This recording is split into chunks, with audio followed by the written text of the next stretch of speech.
हम लोग बात कर रहे हैं संधि की। संधि में हमने संधि के प्रकारों को पढ़ा और संधि के कितने प्रकार, 3 प्रकारों को समझने का प्रयास किया था। इसी बीच में आप लोगों को क्या ध्यान रखना है आगे। एक बार रिवाइज कर दूं संधि को। सबसे पहले हमने पढ़ा है संधि। संधि का मतलब होता है, सीधी बात है, किसका मेल होगा? 2 वर्णों का मेल। और 2 वर्णों के मेल से जो चेंजेस आएगा वही हमारे लिए क्या कहलाता है? संधि कहलाता है। और इसमें जो प्रकार है संधि के 3 प्रकार हमने देखा। पहला प्रकार था स्वर संधि, दूसरा होगा व्यंजन संधि और तीसरा होगा विसर्ग संधि। इस बीच इस व्यंजन संधि, स्वर संधि के भी अलग अलग प्रकार होते हैं। इसमें स्वर के कौन से प्रकार को हमने देखा है? दीर्घ स्वर संधि, दीर्घ के बाद आता है गुण स्वर संधि, उसके बाद आता है वृद्धि स्वर संधि। इन तीनों संधि के बारे में हमने अच्छे से समझने का प्रयास किया। इसमें मुख्य रूप से एक सार है ये, हमको किसी भी शब्द के या पदों के बीच में किसकी मात्रा देखना होगा? आ की मात्रा, ई की मात्रा और ओ की मात्रा। जैसे ही गुण की बात आएगी हमको ए की मात्रा और ओ की मात्रा, 2 ही मात्रा और एक दूसरा अर। वृद्धि में जैसे ही हम लोग वृद्धि करते हैं इसमें एक एक की वृद्धि कर देंगे, ए की मात्रा हो जाएगी और ओ की मात्रा। ठीक, अब यही सार था कल का। ये लास्ट क्लास हम लोग देखा, इतना ही हम लोगों ने पढ़ने का प्रयास किया है और पूरा सार यही है। आगे आप लोग देखें, जैसे ही संधि के अगले स्टेप में हम जाते हैं तो अगला जो टाइप है या प्रकार है वो कौन सा संधि है? यण स्वर संधि। यण स्वर संधि में हमने अभी तक हमने जो देखा है आ प्लस के पहले 2 चीजें होती थी। अभी किसमें? गुण और वृद्धि में अ और आ प्लस के पहले का कॉन्सेप्ट था। जब हम लोग यण की बात करेंगे तो आगे का जो ई है और ऊ है इसकी भूमिका आ जाएगी और इसकी भूमिका भी महत्वपूर्ण हो जाती है। तो ये आपके पास क्या है? स्वरों के नाम हैं। और ये स्वरों में अभी तक हमने प्लस के पहले देखा क्या होते थे? अ या फिर आ। अब ये कॉन्सेप्ट हट जाएगा और प्लस के पहले हो जाएगा ई और ई। बनेगा क्या, इस पर भी आपको विशेष रूप से ध्यान देना है। हम अब तक देख रहे थे कि वृद्धि में यही सब चीजें बन रहे थे, है ना? स्वर के ही ए ओ और ओ यही बने थे। ये दोनों एक साथ थे, ये दोनों एक साथ थे। खत्म हो चुका है आगे कॉन्सेप्ट। अब जो नया शब्द बनेगा वो बनेगा इसके मेल से जो शब्द बनेंगे वो। लेकिन प्लस के पहले हमेशा अ और आ रहेगा और प्लस के बाद क्या रहेंगे वो डिसाइड करेगा आगे के वर्ड। तो आगे के वर्ड में देखिए, इसको हटा देता हूं मैं, ठीक है? आगे के वर्णों में क्या ध्यान रखना होगा? तो पहला कॉन्सेप्ट ये है, ई और ई होगा उसके साथ कोई अन्य स्वर हो जाए, कोई भी अन्य स्वर हो, कोई अन्य स्वर। इसका तरीका यही होता है, कोई अन्य स्वर। अगर आपको यण पूछा जाए तो प्लस के पहले हमेशा ई और ई ही रहेगा और प्लस के बाद कोई अन्य स्वर। और अन्य स्वरों में कौन कौन से आते हैं? एक तो आता है अ और आ, एक तो आता है उ और उ, एक तो आता है री, फिर आएगा ए और ओ और। यही तो भिन्न स्वर है या अन्य स्वर है जो अ और आ से अलग हो। कॉम्बिनेशन क्या कहता है, कैसे कैसे इसके चीजें बन सकती है, 1 to 1 आप लोगों को अब ध्यान रखना होगा। जैसे आपको यण स्वर संधि की खास विशेषता भी आपको थोड़ा बताया जाएगा। जब भी खास नियम या विशेषता ये है, जब भी हम किसी 2 पद को ज्वाइंट करते हैं, संधि करते हैं, तो संधि हुए जो शब्द होंगे उसके बीच में आपको आधा आधा वाला शब्द मिलेगा। आधा वाला शब्द कहने का मतलब है, जैसे इसमें क्या लिखा हुआ है? अत्यावश्यक। तो इसमें आधा क्या है? आधा ता है ना। तो वैसे ही चीजें मिलेंगी, कैसे में 2 वर्णों का जो ज्वाइंट होगा उससे अलग करने के बीच में। तो कहने का मतलब है 2 वर्णों को हम लोग जोड़े तो जुड़ेगा तो हमेशा आधा ही रहेगा, वो पूर्ण जो है वर्ण या अक्षर नहीं बनते हैं। तो एग्जाम्पल देखें और थोड़ा समझने का प्रयास कीजिए। पहला कॉम्बिनेशन ये है, अगर हम ई के बाद कोई अन्य स्वरों में क्या किसको शामिल करते हैं, अ को शामिल करते हैं, तो आ को शामिल करते हैं तो ये य बनता है, और आ को शामिल करते हैं तो ये आ की मात्रा बनेगा। ठीक है, वैसे ही आगे कैसे कैसे कॉम्बिनेशन होंगे, किसके में और क्या क्या शामिल हो सकता है इसको देखिए। जैसे इसमें लिखा हुआ है अति धन, अति और आवश्यक। अति आवश्यक, अब इसको तोड़े कैसे? प्लस के पहले क्या है, सा में कौन सी मात्रा, छोटे ई की मात्रा। इस छोटे ई की मात्रा को बाहर निकाल देते हैं तो ये बन गया है अत, बना हुआ है, इससे निकाल दिए हम लोग तो अत बन गया। अब प्लस करेंगे और ये आवश्यक का आ निकाल दीजिए, और बचा क्या है फिर, इधर वश्यक बचा है, इधर अत बचा है। अभी हमने देखा यण स्वर संधि में ई और अ बन करके क्या बनता है, या की मात्रा बनेगा। या की मात्रा बनेगा तो हमने क्या किया, इसको संधि कर दिया। संधि किया तो अ है, आधा ता है। क्योंकि यहाँ पर अगर स्वर रहता, हमने अब तक देखा कोई स्वर था, जैसे ए की मात्रा थी, ओ की मात्रा थी, उसकी मात्रा लगा देते थे या उस शब्द को लिख देते थे। अब ये हो गया, हमने क्या लिखा, इसको ही उतार दिया, अत्या, क्या बचा फिर, वश्यक। तो ये बन गया अत्यावश्यक। क्लियर है? अगर आपको देखिए पहला अ और आ मिलेगा तो यह बनेगा, याद होना चाहिए, ये चीज बिल्कुल याद होना चाहिए। और ऊ का मिलेगा तो क्या बनता है, वह बनता है। ऊ का जो शब्द है वो क्या बनेगा, वह बनेगा। जैसे प्लस के पहले ई और क्या होना चाहिए, बड़ा ई, और इसको हम ऐसे लिखें ई और बड़ा ई कुछ भी हो, और प्लस के बाद आपको क्या मिलेगा, या तो ऊ मिल सकता है या फिर बड़ा ऊ। तो ये जब छोटा ऊ के साथ किसी का भी क्या होता है, संधि होता है, तो ये किस में बदलेगा, व में, और बड़ा ऊ है तो वा में। ठीक, देखिए सबसे ज्यादा आपको मिडिल स्कूल लेवल पर सबसे ज्यादा पूछा जाता है सुधन आगत, क्या होता है, स्वागत। तो बना कैसे स्वागत, तो सु है और आगत है।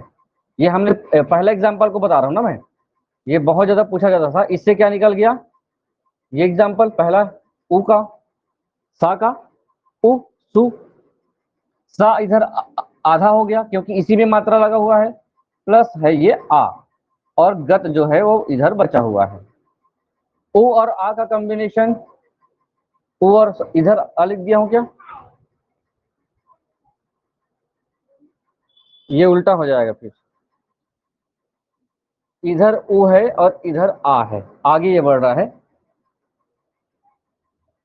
ओ या फिर ओ प्लस आ और आ, ये होगा वा और वा। मात्रा होगा व में आ की मात्रा, ये उल्टा हो जाएगा नहीं तो।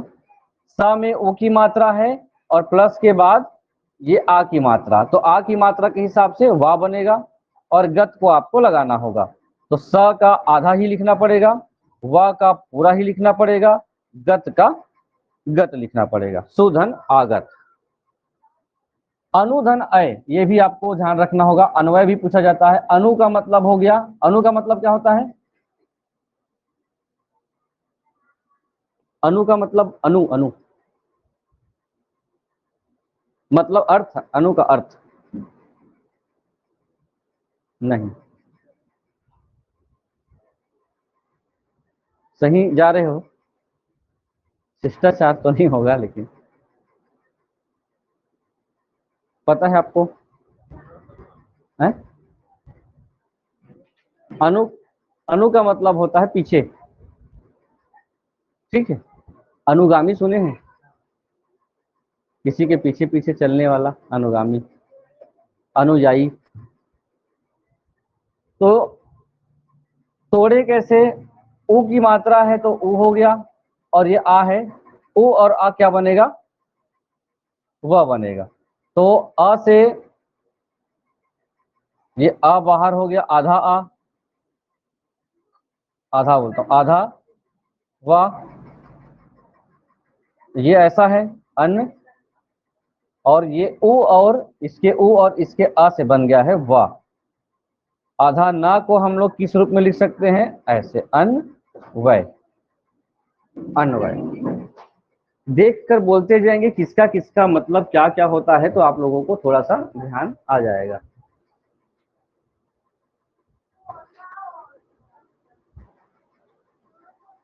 अब री है, री के अलावा आपको क्या आता है, कोई भिन्न स्वर। और कोई भिन्न स्वर में क्या हो सकता है, री के बाद जो बचेंगे वो भिन्न स्वर कहलाएंगे, है ना। उसमें उ और उ के बाद कोई भिन्न स्वर आते हैं तो जो 10 छूट गए इसमें वो आएंगे। इसके लिए आप लोगों को क्या ध्यान रखना पड़ेगा, आप लोगों को तोड़ना है पितृधन आज्ञा, इसको आपको क्या करना होगा, संधि करना होगा। तो पितृ को कैसे लिखते हैं आप लोग, पी हो गया, और ता को हलंत करके अलग कर देंगे तो कौन सी मात्रा है इसमें, री ही लगा हुआ है, री अलग हो गया, फिर आ हो गया और ज्ञा हो गया, ये ज्ञा। री और आ, री के साथ कोई भी भिन्न स्वर हो तो उस हिसाब से क्या हो जाता है, र हो जाएगा। तो ये हो जाएगा र, और र कौन सा, हाफ। जोड़ेंगे कैसे, पी लिखा हुआ है, त प्लस र प्लस ये ज्ञा, तो क्या हो गया, आ की मात्रा है तो ये इसको हटा के रा ही कर देते हैं, एक एक मात्रा को ना लिख करके। आप लोगों ने संयुक्त व्यंजन पढ़ा ही है, संयुक्त व्यंजन में त और रा का अर्थ क्या होता है, त्रा। इन दोनों को हम लोग क्या लिखेंगे, त्रा। तो पी हो गया, त्रा हो गया और ज्ञा। पित्राज्ञा का मतलब क्या होगा, फिर पित्राज्ञा मतलब क्या होता है, पिता की आज्ञा। मात्राज्ञा मतलब, मात्रा ज्ञा मतलब होगा मात्र की आज्ञा। थोड़ा बहुत क्लियर हुआ होगा। यण में एक खास विशेषता ये है, और बहुत सारे एग्जाम्पल है, ऐसा नहीं है। जैसे एक हमेशा पूछा जाता था, आपको अलग करना है, व्यूह लिखा हुआ है। पहला चीज तो ये पहचानना है कि कौन सी संधि है। क्या है संधि पहचानने का ट्रिक, यण स्वर संधि पहचानने का सबसे आसान ट्रिक यण पहचानना होता है। वो किसी भी शब्द का जो अलग अलग ज्वाइंट होने वाला हो वहां हमेशा आधा मिलेगा, ये यण की विशेषता होगी। क्या मिलेगा, वो शब्द आधा ही रहेंगे। व्यूह, तो ये हो गया, व से क्या बनेगा, वी, और इधर क्या हो जाएगा,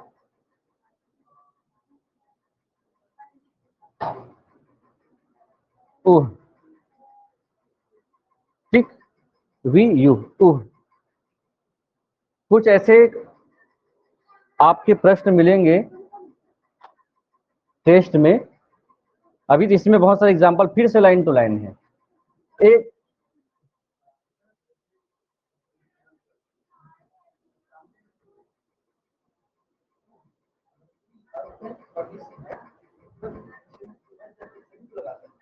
सबको लिखना ही है उसमें, किसमें, नहीं सर, हाँ हाँ होगा। जैसे वी, इसमें मात्रा क्या लगा है, व में कौन सी मात्रा लगा हुआ है, व में लगा हुआ है ई, इसी को हम लोग लिखेंगे वी। जब इसकी मात्रा हटा दिए हम लोग तो ये मात्रा हट गया है, तो ये ऐसा इस रूप में आ गया है वापस।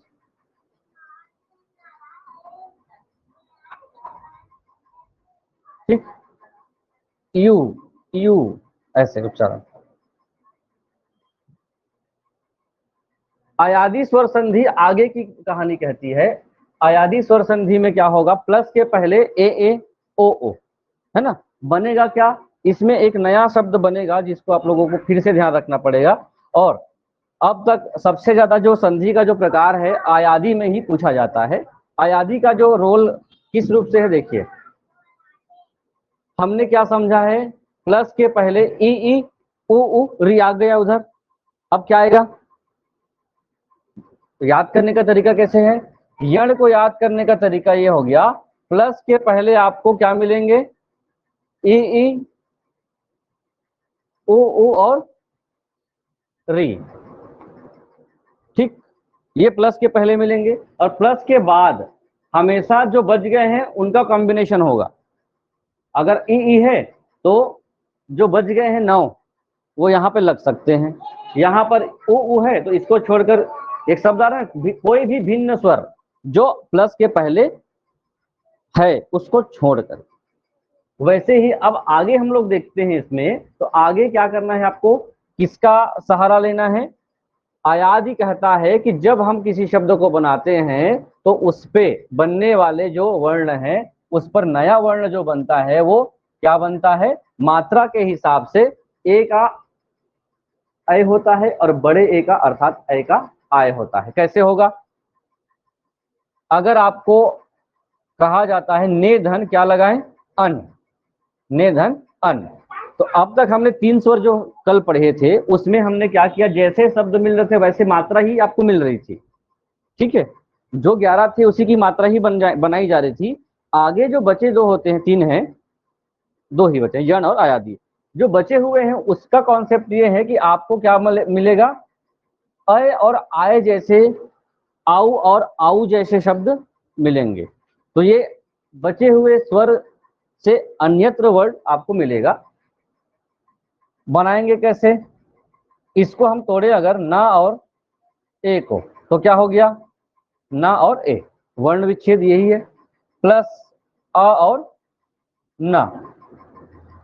आयादी स्वर संधि का कॉन्सेप्ट यह है कि जब हम प्लस के पहले वर्ण को और प्लस के बाद के पहले वर्ण को संधि करें और ऐसा शब्द मिलता है, ए के साथ किसका कॉम्बिनेशन मिलता है, कोई भी भिन्न स्वर, जैसे अ मिल गया तो ये हो जाएगा अय, क्या बन गया, अय,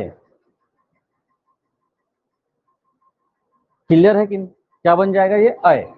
अब अय बन गया तो आपको किसको किसको करेक्ट करना है, सॉरी संधि करना है, जो बचे हुए हैं इसको, न के साथ अ जुड़ेगा तो हो जाएगा ये पुराना, या बच गया तो या, और ना का ना। ए और आ हमेशा क्या बनते हैं, अय, और बड़ा ए है तो क्या बनेगा, आय। इसीलिए यहां पर देखिए हर एक शब्द का वर्ण विच्छेद करके आपको नयन ला दिया गया है, ठीक है। जैसे आपको कुछ और है, नीचे है, दिखा आप लोगों को क्या, आप लोगों को उल्टा कार्य करना है, ये गायक लिखा हुआ है, इसका संधि विच्छेद करना है आपको, ठीक, किसका, गायक का। जैसे नयन हो गया वैसे ही गायक का करिए, आ की मात्रा लगी हुई है ना, किसकी मात्रा है, आ की मात्रा, तो क्या होगा, और प्लस के बाद क्या होगा,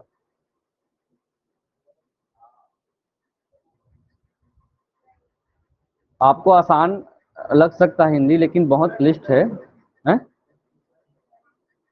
क्लियर समझ आ रहा होगा, थोड़ा थोड़ा तोड़ने का प्रयास कीजिए।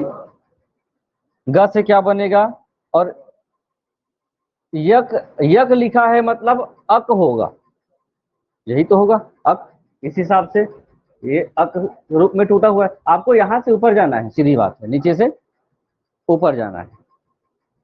चलिए देख लीजिए, ये है गए धन अक, क्या हो गया, गा यक, ग से किसका तोड़ होगा, ग और ए की मात्रा, बड़े जो बोलते हैं, और अक जो है वो जैसा है वैसा लिख दीजिए। संधि किसकी होगी, वर्णों की होगी, वर्णों में होगा ए और अ, ये मिलकर क्या बन गए हैं, आय बनेगा। जो बनेगा वो आपके दिमाग पे होना चाहिए, तभी आप वृद्धि अयादि को वृद्धि और ऋण को कर सकते हो, अयादि को कर सकते हो।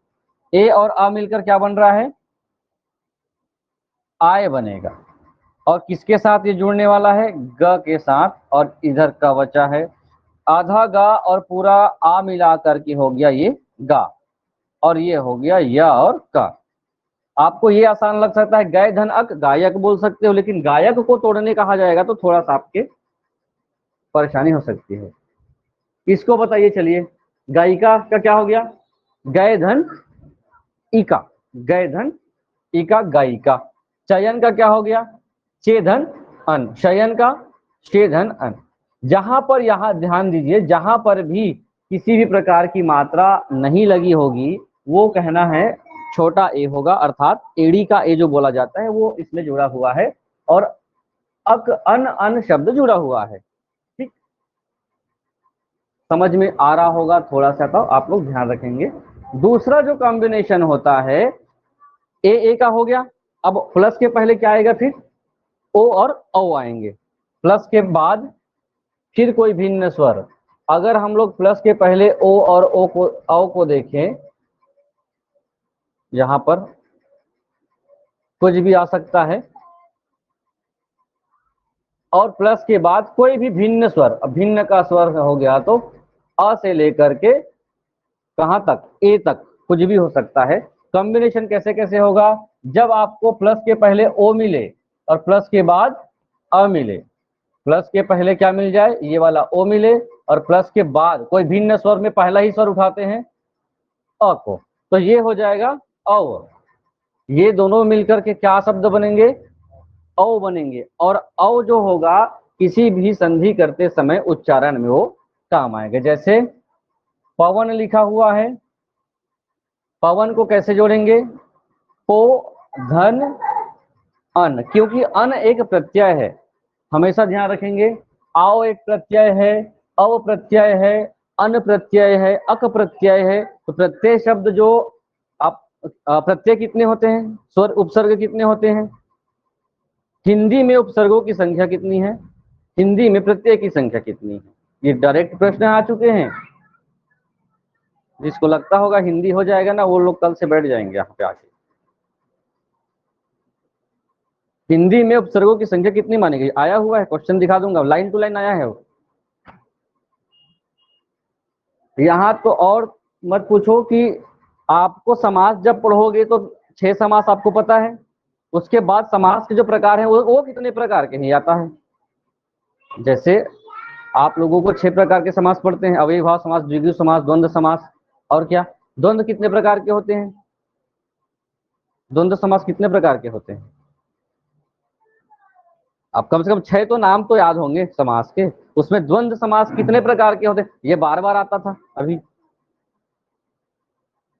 तो यही आपको, जो चीज आपको ऐसा लगता है कि नहीं पढ़ना चाहिए, छूट जा रहा है, वही चीजें वो खोज खोज के पूछ रहा है।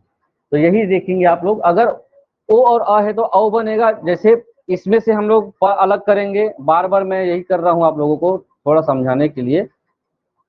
अब तक मैंने किया आप लोगों को, कुछ एक कॉमन चीज लगा है। कॉमन चीज ये है कि हम प्लस के बाद की चीजों में कोई बदलाव नहीं कर रहे हैं, है ना। जो तोड़ना होता है इसी के वर्णों को तोड़ा जाता है। जितना भी हम लोगों ने अभी स्वर संधि पढ़ने का प्रयास किया है, इसको, क्योंकि पहला ही वर्ण है तो क्या टूटेगा, वो तोड़ना किसको है, पहले पद का अंतिम वर्ण। और कॉम्बिनेशन किसका करना है, ज्वाइंट किसका करना है, इसी का। ओ और अ मिलकर क्या बनेंगे, अ और व बनेंगे, और प के साथ फिर इसका कनेक्शन है प प्लस औ प्लस ये बचा है ना, तो प और अ जुड़ करके प बन गए, व का व हो गया और ना का ना हो गया। तो ये पता नहीं आपको ये प्रोसेस पूछ दे, ऐसे ऐसे प्रश्न आते हैं ऐसे ऐसे करने वाला, ठीक है ना, जेके एलएम वाला, तो क्या पता ऐसा ही आप लोग को तोड़ तोड़ के पूछ दे, तो ध्यान रखेंगे इसका। और देखिए हवन को क्या करेंगे, ह प्लस वन, हवन, हवन, शावक, शवधन अक, शवधन अक, शावक, ओ की मात्रा और अ, जब ओ और अ जुड़ते हैं तो क्या होगा, ओ और अ, ओ प्लस अ, औ, ठीक है।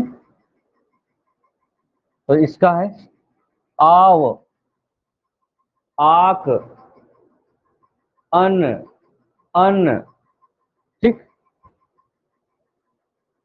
बहुत सारे प्रश्न आते हैं अयादी से, तो ध्यान रखेंगे। और ये रिपीट वाले प्रश्न है, पावन, गायक।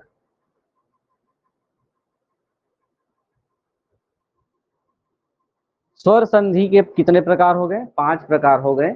अब हम आगे बात करेंगे किसके बारे में? व्यंजन संधि के बारे में। और व्यंजन संधि को भी अगर बारीकी से पढ़ा समझा जाए तो आपको जो स्पर्श व्यंजन होते हैं, स्पर्श व्यंजनों की संख्या कितनी है? 25, 25 स्पर्श व्यंजन 25। मूल व्यंजन हो गए 33, जिसमें कौन से शामिल है? अंतस्थ व्यंजन और ऊष्म व्यंजन। जब 25 स्पर्श व्यंजन की बात करेंगे, उसी का कॉम्बिनेशन आपको व्यंजन संधि को समझने में मदद करेगा। वो कैसे मदद करेगा? एक एक रूल्स देखते हैं। इसमें प्रकार नहीं है, नियम है।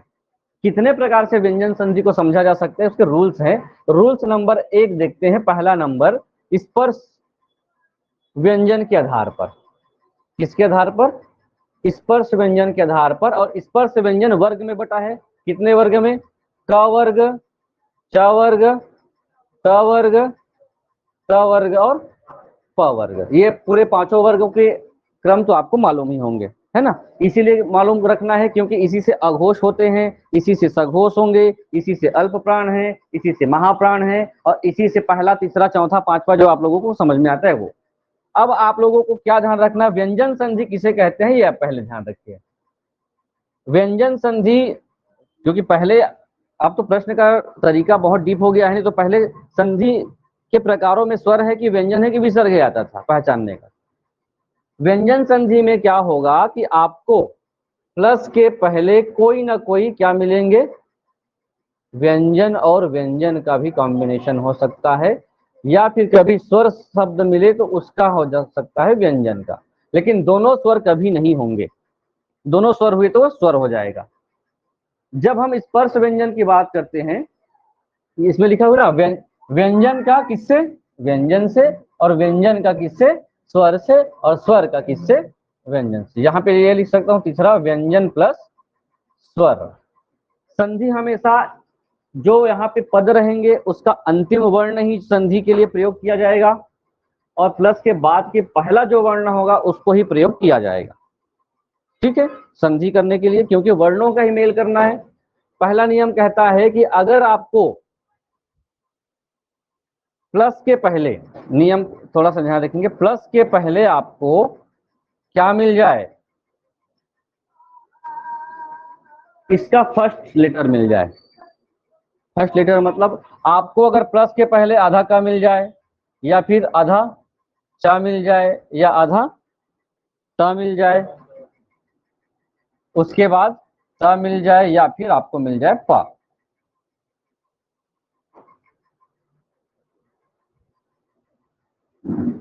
क्लियर? इधर नहीं आना। तो आपको क्या करना पड़ेगा? उसका कॉम्बिनेशन किसके साथ करना पड़ेगा? अन्य स्वर मिलते हैं या अन्य व्यंजन मिलते हैं उसके हिसाब से। यहाँ पे नोट लिखा हुआ है, अगर आपको प्लस के पहले क्या मिल जाता है? ये पंचाक्षर जो है उसका प्रथम वर्ण मिलता है, उसके बाद आपको या तो चौथा वर्ण मिल सकता है, फोर्थ वाला, या किसका मिल सकता है? फिफ्थ वाला, ठीक है। तीसरा हो सकता है, चौथा वर्ण हो सकता है, सॉरी तीसरा, थर्ड, तीसरा या चौथा। एक एक शब्द का कॉम्बिनेशन बनाने का प्रयास कीजिएगा। तो जिस पंचाक्षर का वो वर्ण है वो अपना क्या हो जाता है? तीसरे वर्ण में वो संधि होकर के बदल जाती है। एक एग्जाम्पल से समझेंगे तो आपको थोड़ा सा क्लियर होगा। अगर हम लोग बात करते हैं कोई एक से उदाहरण के बारे में जो आपको परेशान करता है, अगर हम हमारे पास लिखा हुआ है दिक धन गज, ठीक, क्या लिखा हुआ है? दिक धन गज। पहले ये देखना है कि दोनों स्वर हैं क्या? नहीं है, तो स्वर संधि नहीं है। कहीं विसर्ग वाला निशान लगा हुआ है क्या, जिसको हम लोग क्या बोलते हैं विसर्ग वाला को, आहा की मात्रा, वो नहीं है। तो ये क्या हो गया फिर तीसरा, ये व्यंजन होगा। व्यंजन में हमको क्या देखना होगा, हमेशा प्लस के पहले वाला वर्ण, प्लस के बाद वाला वर्ण।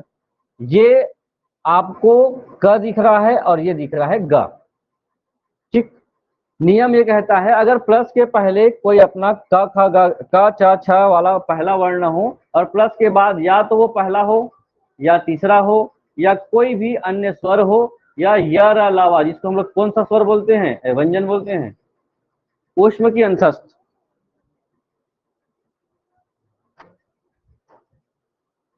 ऊष्म की अंतस्थ, यर अलावा कौन सा स्वर है, व्यंजन है, अंतस्थ है कि ऊष्म है, अंतस्थ, वो मिल जाए तो जो भी मिलेगा वो अपने ही वर्ग का, अपने ही वर्ग का मतलब क वर्ग है, प्लस के पहले तो क का क्या हो जाएगा, ये जो क है ये का नहीं रहेगा, ये अपना रूप बदल देगा। प्लस के बाद वाले में कोई बदलाव नहीं लाना है। व्यंजन संधि को ध्यान पूर्वक समझेंगे। एक कॉन्सेप्ट लीजिए, जब आपको इस प्रकार के वर्ण मिलते हैं, प्लस के पहले का मिल गया, बदलेगा कौन, वही का बदल जाएगा। प्लस के बाद वाले में कोई बदलाव कभी भी नहीं करना है पूरे व्यंजन संधि में। ये अपना क्या हो गया, ग हो जाएगा। बदला कौन, प्लस के पहले वाला वर्ण। क्यों बदला है, क्योंकि प्लस के बाद वाला ही डिसाइड किया कि तुम्हारा रूप क्या होगा। तो ये हो गया दी, और का क्या बन गया है, आधा ग, गज तो रहेगा ही, प्लस के बाद वाले में कोई बदलाव नहीं आएगा। ठीक, आपको ये भी देखना है अगर मिल जाता, दिग्गज ही मिल जाता, इसको तोड़ना होगा। ठीक, तोड़ना होगा तो कौन आधा है यहाँ पे बीच में, आधा कौन है, गज अपने में पूर्ण शब्द है ना, पूर्ण शब्द है ना। तो पूर्ण शब्द आपको क्या कर रहा है, डिसाइड कर रहा है, और ये आपको ये लगा हुआ है, मतलब ये ग किसके अंदर आता है, इसका पहला वर्ण वापस क ख ग रिटर्न हो जाएगा। थोड़ा सा मैं तो गहराई से डीपली आप लोगों को बताने का प्रयास कर रहा हूं, तो थोड़ा लिखते भी जाओ, कुछ कुछ लिखेंगे तो कुछ आपका लॉजिक लगेगा, बढ़ेगा।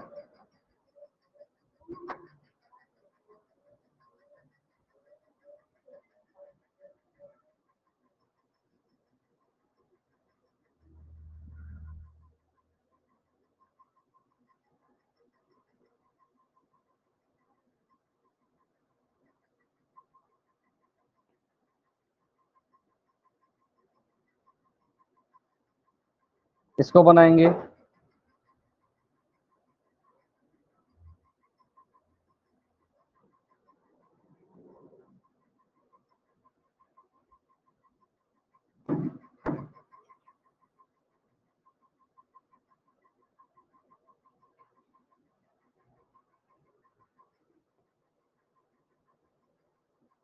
कोशिश करेंगे क्या संधि करने का।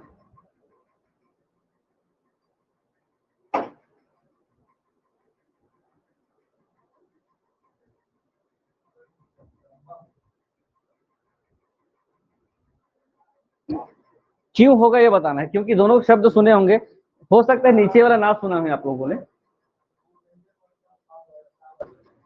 कॉन्सेप्ट ले लिए होंगे,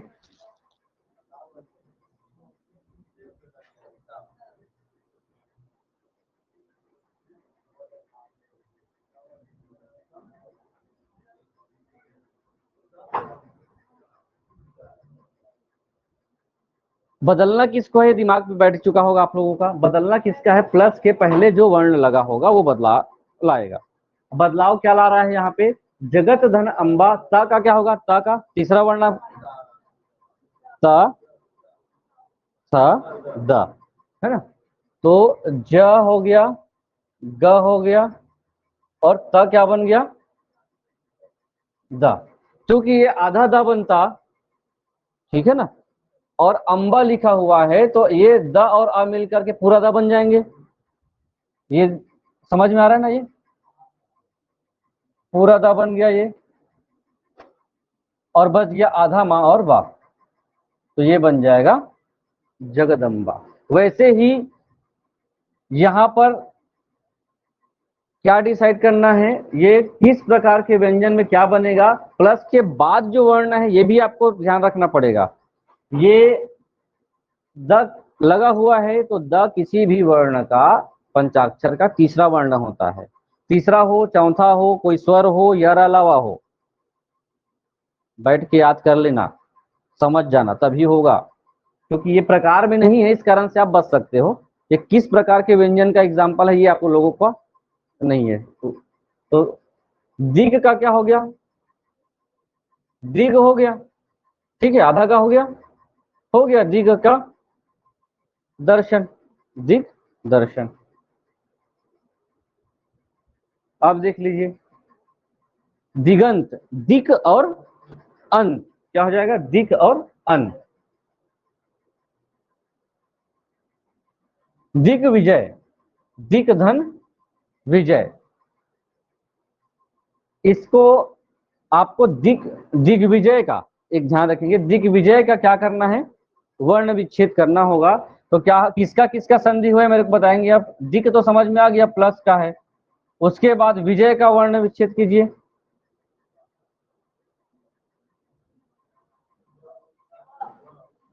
पहले ई आएगा कि वह आएगा, बताइए।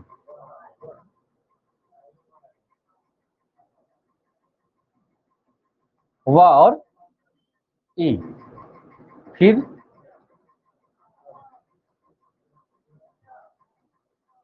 क्योंकि हमको प्लस के बाद के चीजों को बदलाव नहीं करना है, ज्यादा से ज्यादा ये का क्या हो जाएगा, ग हो जाएगा। जो ये हो गया ग, और विजय का क्या हो जाएगा, विजय। क्योंकि प्लस के बाद ये वह किसका प्रतिनिधित्व करता है, अपने अंतस्थ व्यंजन य, र, ल और वा। क्योंकि वह है, इस कारण से ये अपने तीसरा होगा, अपना तीसरा होगा। वह है इस कारण से तीसरा होगा, ठीक है। इधर का है, ये पहला वर्ण है, और इधर वह है, इस कारण से हो जाएगा दिग विजय। ये इसका मूल है। लेकिन हमको जब लिखना होता है दिग्विजय तो कैसे शामिल करते हैं, अगर कोई वर्ण आधा है और उसके बाद कोई ऐसा वर्ण है जिसकी मात्रा ई की मात्रा हो, जितने भी वर्ण आएंगे आपको, तो आपको क्या करना पड़ेगा, उस मात्रा के अंदर ही आप लोग क्या करते हैं, शामिल करते हैं। ऐसे पढ़ना कैसे है, जो वर्ण आएगा उसी को ही पढ़ना है, दिग्विजय ही पढ़ना है। लेकिन लिखा ऐसे जाता है ना, देखे होंगे। आपको लिखना है, सेकंड को क्या बोलते हैं, कोई सेकंड, सेकंड क्लास को आप फर्स्ट आते हो, सेकंड आते हो, फर्स्ट का प्रथम, सेकंड का लिखते कैसे हैं, लेकिन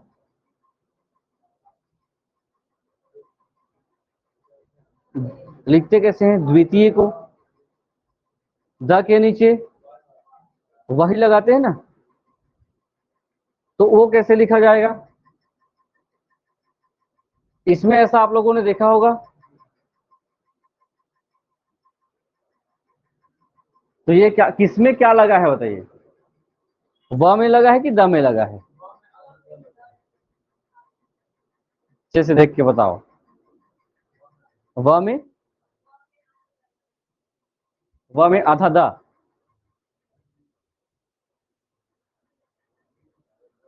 चलिए आप इसका वर्ण विच्छेद करेंगे। यही सब तो आता है। अभी थोड़ा सा ना, मैं बार बार बताता हूं आप लोगों को कि जो अपवाद होंगे वही आपके प्रश्न होंगे। सत धन उपयोग सदुपयोग, फिर से रिपीट कर रहा हूं, नियम एक क्या कहता है, नियम एक सुन लीजिए। प्लस के पहले अगर क पंचाक्षर का प्रथम वर्ण हो, ऐसा समझ में आएगा, पंचाक्षर का प्रथम वर्ण हो, और प्लस के बाद क्या क्या होने चाहिए, थर्ड होना चाहिए, फोर्थ होना चाहिए, उसके बाद क्या होना चाहिए आपका, स्वर होंगे, है ना, और यह अलावा अंतस्थ व्यंजन होंगे। ये चारों मिलकर के आपको क्या बनाते हैं, अपना तीसरा बना देगा वो पहले वर्ण को। नियम 2, अभी धीरे धीरे नियमों पे जाएंगे तो जल्दी जल्दी देखेंगे।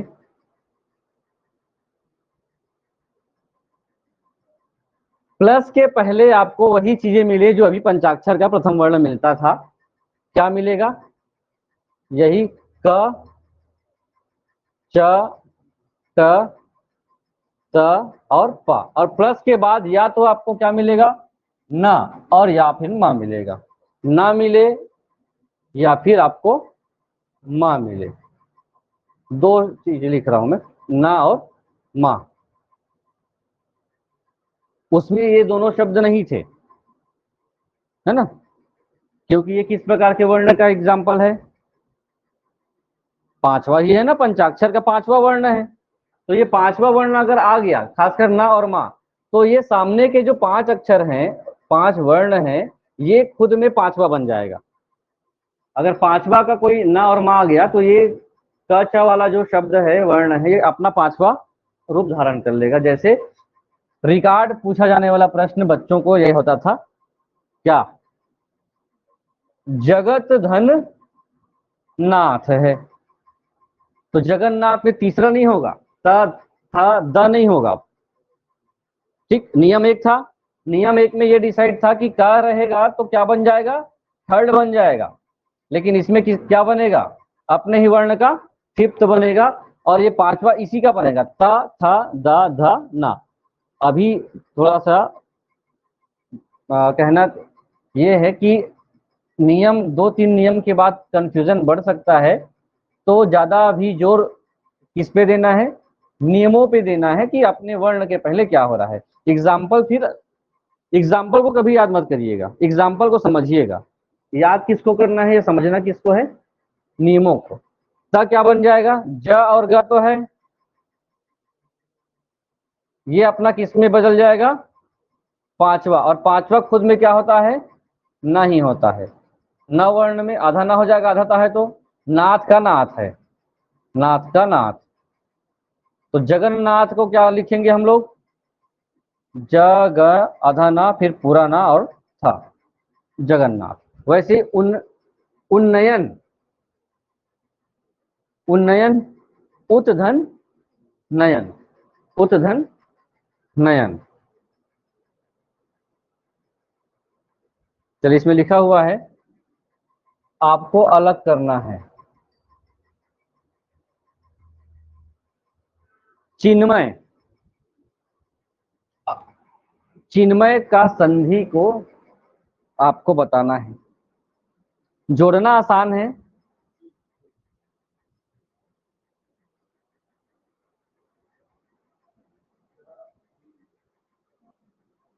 दो ही शब्द बताना है,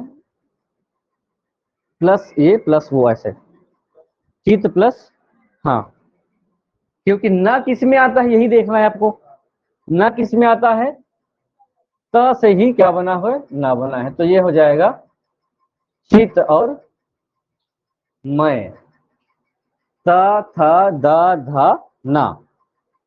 ठीक, तो इसका पहला क्या होगा, इस ना का पहला ही होता है, त होता है।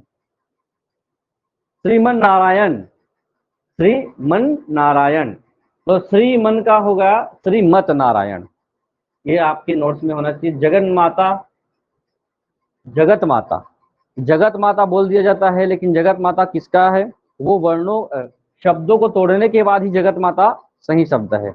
मूल शब्द है, अगर जगत माता बोलना होगा तो जगत माता उच्चारण नहीं कर, बड़े बड़े जो साधु संत होते हैं उन लोग कभी जगत माता नहीं, जगन माता, जगन्नाथ। ठीक, श्रीमन नारायण तो श्रीमत नारायण होगा। थर्ड नियम, थर्ड नियम में थोड़ा सा आप लोगों के लिए आसान ये हो जाएगा कि प्लस के पहले आपको क्या मिले, त मिले या फिर श मिले। ठीक, दो शब्द मिलेगा, और प्लस के बाद क्या लिखा हुआ है, प्लस के बाद, प्लस के बाद ये कॉम्बिनेशन त है, और प्लस के बाद अगर श आ जाए, त है और इधर श आ जाए, ये हमेशा बदलते रहेंगे। अब अगर आधा ता है प्लस के पहले, और प्लस के बाद क्या है, श। नियम रिपीट करूंगा, आप लोग बोलते जाएंगे ना, नियम एक क्या कहता था, नियम दो क्या कहता था, नियम तीसरे में क्या आप लोगों को समझ में आ रहा है।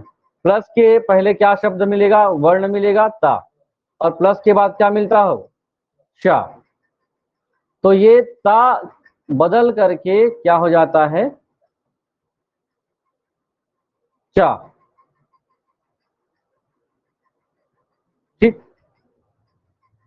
और श का क्या हो जाएगा, छ। एग्जाम्पल देखें कैसे कैसे लिखा हुआ है, उच्छ्वास। मैं पहले उसको लिख देता हूं जो आपको कन्वर्ट करना है। बदलना किसमें है, अगर आपको लिखा है उत और श्वास, क्योंकि संधि जब होगा तो मूल जो कोई ना कोई शब्द बनना चाहिए। उत एक उपसर्ग शब्द है। उत क्या है, व्यंजन संधि को समझने के लिए या फिर किसी भी स्वर को समझने के लिए उपसर्ग प्रत्यय का भी ध्यान रखना जरूरी, खासकर उपसर्ग का और प्रत्यय का। उत मतलब हो गया अंतिम वर्ण क्या है, ता। अगर ता है और शा है, शा किस रूप में है, आपके आधा शा है। जब इसको बदलने हैं, आप व्यंजन संधि बना रहे हैं, तो ऊ का ऊ होगा, ता किस में बदल जाएगा, चा में, और शा किस में बदल जाएगा, छा में। ये क्या बन गया, दिख रहा होगा आपको, उच्छ्वास।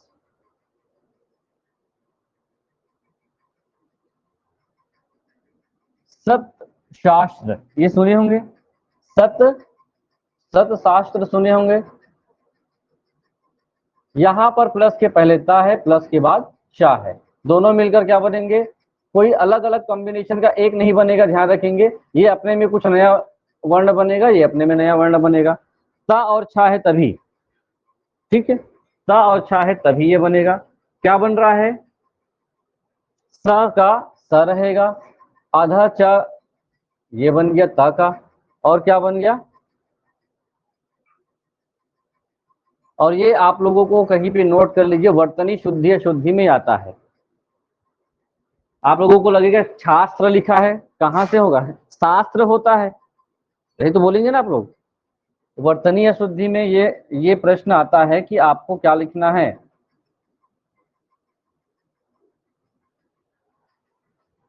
तब क्या करें, शास्त्र सही लग रहा है, लेकिन आधा चा किसी कैसे टाइप का लगा हुआ है, थोड़ा अटपटा लग रहा है ना, सछात्र।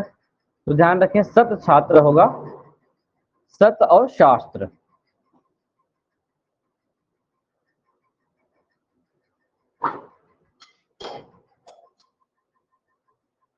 कुछ और रूल्स हैं जो ये कहता है कि ता है और उसके बाद चा और छा दोनों में से कोई एक आ जाए, या चा आ जाए या फिर छा आ जाए। तो आपको अब क्या बदलना पड़ेगा, फिर से वैसा ही कॉन्सेप्ट है, जैसे उत है और चा आ जाए, उत और चा, तो ये हो जाएगा,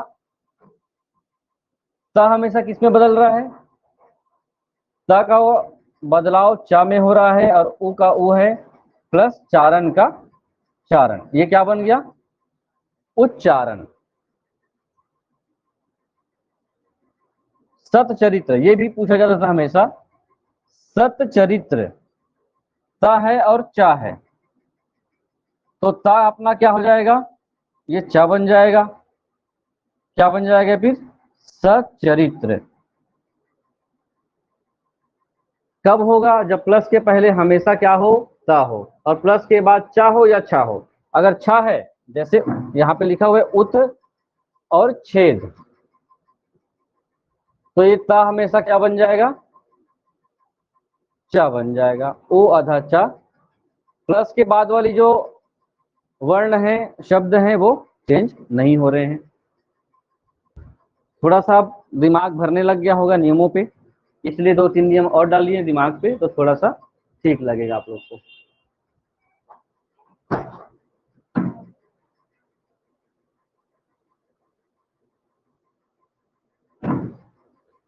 प्लस के पहले ता हो, फिर से अभी प्लस के पहले ता के बारे में तीसरा रूल, प्लस के पहले क्या हो, ता हो। इस पर अभी तक ज्यादा जो प्रश्न आए हैं आपको संधि तोड़ने और जोड़ने के आए हुए हैं, लेकिन कैसे टूट रहा होगा, लोग इसको इतना रट लिए हैं कि सीधा सीधा उत्तर जान जाते हैं, ये हो गया आज के समय में, है ना।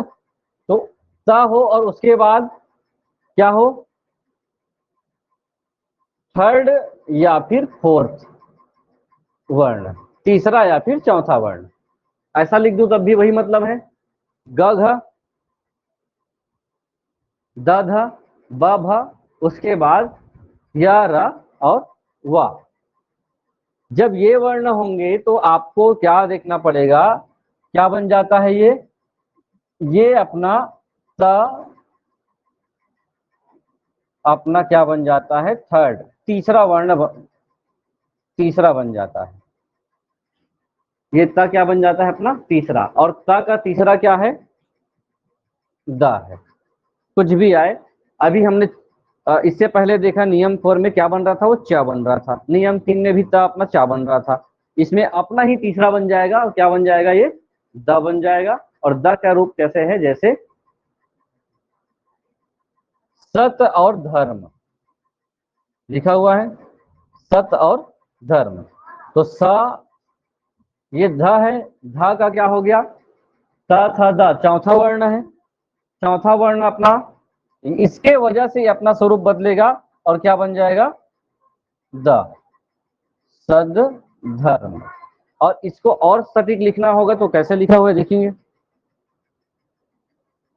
स और क्या है, द में लगाया जाता है, फिर ऐसे, ठीक। अब किसमें किसमें क्या लगा है देखिए, हमने इसमें देखा है द आधा है, लिखते समय द को पूरा लिख देते हैं जब कंबाइन लिखना होता है। आप लोगों ने इसको देखा होगा ना, कभी कभी आप लोगों को शुद्ध रूप से गणित की पुस्तकों में सिद्ध ध ऐसा लिखा रहता है।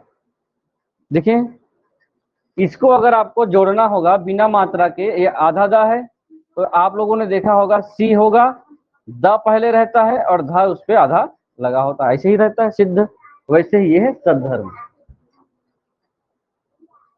नियम 6 देखिए, इसमें क्या छूट गया था, या, र, व।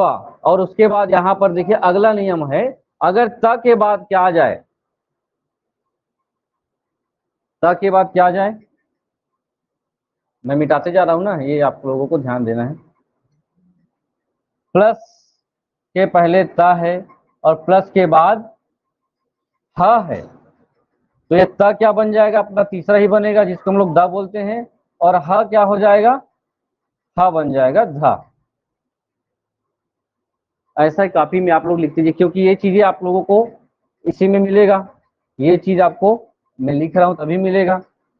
त और ह का अपना सेटअप है, ये हो जाता है द, ये हो जाता है धा। जैसे लिखा हुआ है उद्धनहार, आप लोगों को पता है क्या होता है, ये उद्धार ही होता है। उच्चारण के हिसाब से व्यंजन संधि पकड़ते हैं आप सभी, है ना, जो शब्द, लेकिन कई कई ऐसे शब्द हैं जिसको आप क्या नहीं कर सके होगे, पता ही नहीं है। तो ये हो गया आधा दा, और ये हो गया धार। तो ये हो गया, फिर वही फिर से द लिखेंगे और ध को बगल में ऐसे लगा करके उद्धार लिखते हैं। नियम 7, व्यंजन के कुछ ज्यादा ही नियम है, अच्छा है प्रकार नहीं है, प्रकार नंबर 1 होता फिर नियम 10 होते, तो फिर आप परेशानी में पड़ सकते थे।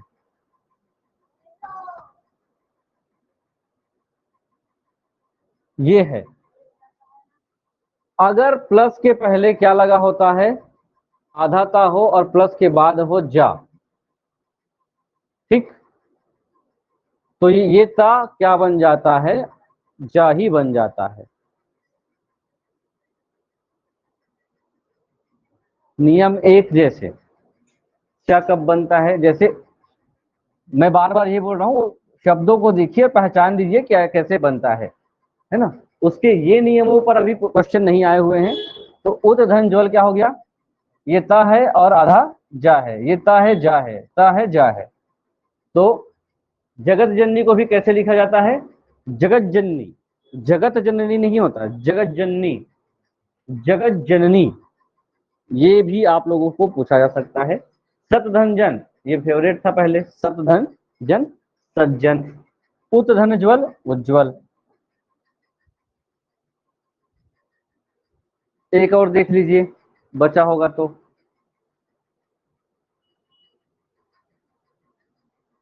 अगर प्लस के पहले माँ है, हमने देखिए नियम 2 याद है क्या किसी को, नियम 1 नियम 2 क्या था, सब भूल गए हो। नियम 1 पहला का तीसरा होगा, नियम 2 क्या था, पांचवा। माँ और क्या हो, ना हो तो पांचवा हो जाता है, क्योंकि वो खुद पंचाक्षर के अंतिम वर्ण होते हैं। उसके बाद हमने त का देखा है लगातार, त च कब बनेगा और त ज कब बनेगा और त छ कब बनेगा, ये चीजें फिर दूंगा पीडीएफ, इसको देख के पढ़िएगा। अगला देखिए, अब ये आपको इजी लगेगा ये चीजें आगे। अगर प्लस के पहले आपको कौन सा वर्ण मिलेगा, म वर्ण मिले, और प्लस के बाद ये कहता है क से लेकर के ये जो यहां तक का कोई भी ऐसा वर्ण आपको मिलता है तो आप क्या करेंगे, उसको किस में कन्वर्ट कर देंगे, अम की बिंदी जो अनुस्वार होता है, या फिर इसी को आप, यही माँ है, यही उसका उच्चारण है। जैसे हो गया, कोई भी वर्ण मिले कह रहा है, अगर लिखा हुआ है सम और इधर लिखा हुआ है ताप, ठीक है, माँ प्लस के पहले माँ मिल गया तो आप इस माँ को कुछ नहीं करना है, हमने पंचाक्षर में अम की बिंदी सीखा है, ठीक है, उस अम के बिंदी को आपको क्या करना है, लगा देना है। ये हो गया संताप, ठीक, ताप में कोई बदलाव नहीं है, ये म जो है पंचाक्षर का अनुस्वार जैसे शब्द में बिंदी लग जाता है। वैसे ही संदेश, संदेश का अम की बिंदी लगा हुआ है तो अम की बिंदी को अगर तोड़ना होगा तो समदेश, ठीक है, इसको हम लोग किस रूप में लिख सकते हैं, संदेश। वैसे ही अलंकार है, चिरंतर है, संसार का क्या होगा, समसार, क्या हो जाएगा, समसार। ये आप लोगों के लिए आसान है। कभी कभी आपको क्या मिलेगा, प्लस के पहले स्वर मिल सकता है और प्लस के बाद व्यंजन मिल सकता है, इसका भी आपको ध्यान रखना पड़ेगा। स्वर में अगर आपके पास ई और उ मिलते हैं और कोई स से कोई आपका वर्ण मिलता है, ठीक, ई या उ मिले और प्लस के बाद कौन सा सा मिले, ये कौन सा सा है, दंत्य सा, ठीक है, तो हमेशा ये वाला किसमें बन जाएगा, ये बन जाएगा। तो ये है आपका अभी, और लिखा हुआ है, क्या लिखा हुआ है, सेक, ठीक, अभी और सेक। तो ये अभी का क्या रहेगा, अभी में कोई बदलाव नहीं आएगा, ये जो स है वो किस में बदल जाएगा, इस वाले सा में, अभिषेक। और क्या लिखा हुआ है, सु और स्मिता, तो क्या हो जाएगा, सु और स्मिता क्या हो जाएगा, सट, इसको षटकोण के सही बोलते हैं ना। इसको कभी कभी मध्य भारत के ऊपर वाले जो क्षेत्र हैं इसको क्या बोलते हैं, ख बोलते हैं, खटकोण, खड़मुख, ऐसा उच्चारण करते हैं, ठीक। या ये खत्म हो गया।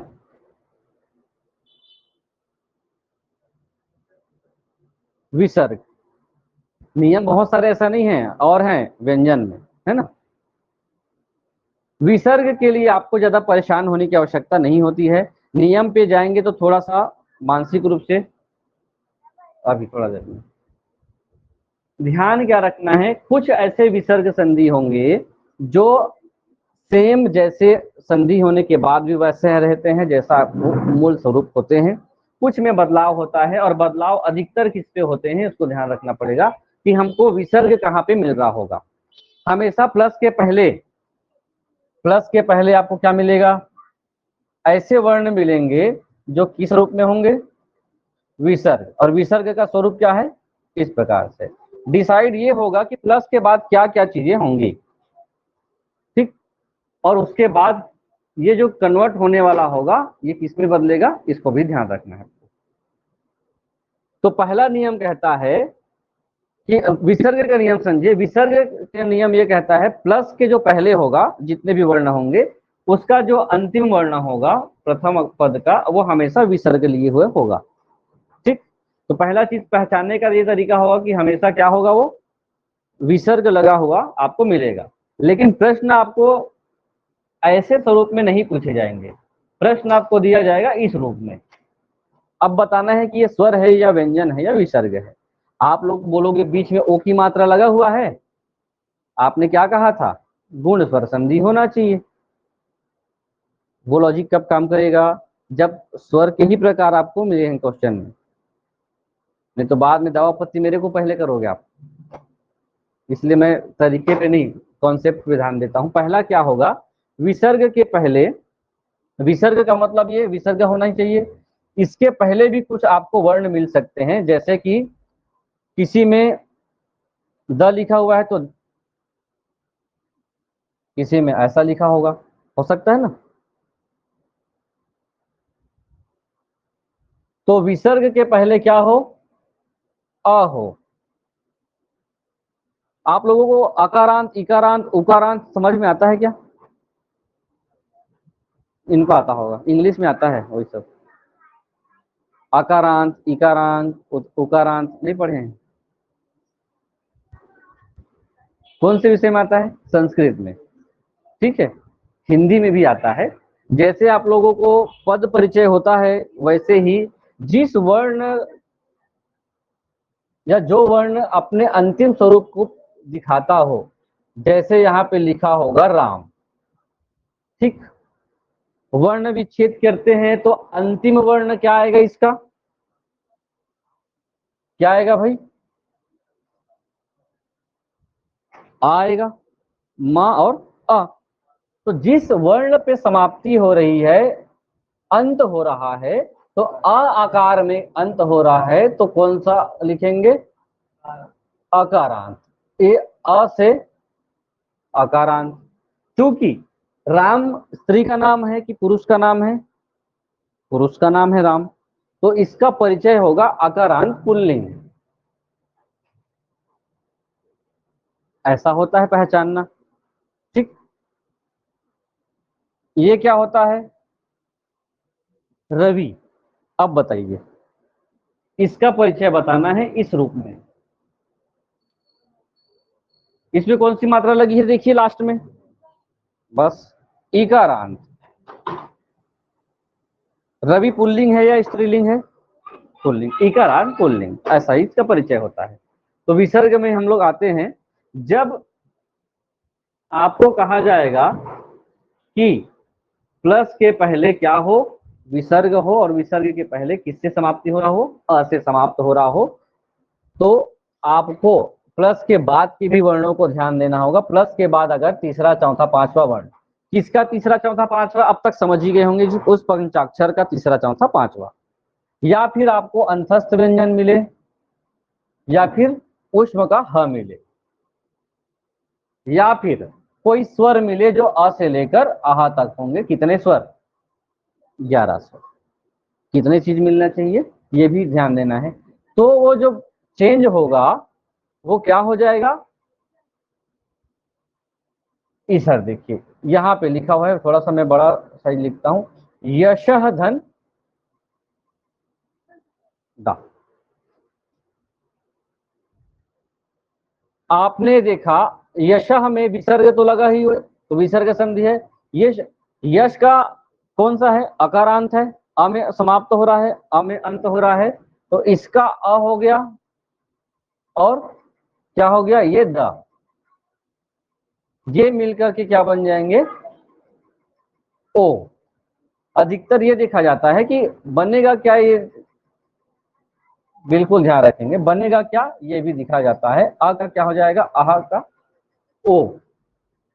आहा का क्या हो जाएगा? ओ। तो ये हो जाएगा फिर य, श का, श में ओ की मात्रा, शो, और ये दा, य शो दा। अधिकतर ये चेंजेस नहीं होता है, बार बार बता रहा हूं मैं। बदलाव क्या होगा, ये जो शह है वो शो हो जाएगा। क्लियर? ये जो शह है, सीधा बात, द तो रहेगा ही, ये शह है वो क्या बन जाएगा? अ लगा है, इस कारण से ये हो जाएगा ओ। इसी कारण से जैसे पयः धन द, तो आप ये विसर्ग हटा दीजिए और इसके बदले ओ की मात्रा लगाना है। इस विसर्ग बिंदी को हटा करके किसकी मात्रा लगाना है? ओ की। क्यों लगाना है? क्योंकि ये अ है, अकारांत है, और प्लस के बाद जो है तीसरा वर्ण है व्यंजन का, इसलिए ओ लगाना है। तो ये क्या हो जाएगा? प, यो और द, पयोद।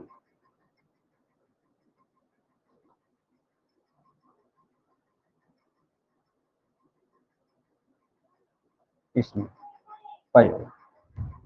मनः धन उच्छेद, मनोच्छेद, ओ की मात्रा लग गई। रजः धन गुण, रजोगुण। तपः धन धाम, तपः धाम। तपः धन गुण, तपोगुण। ठीक है, सतोगुण भी होता है क्या?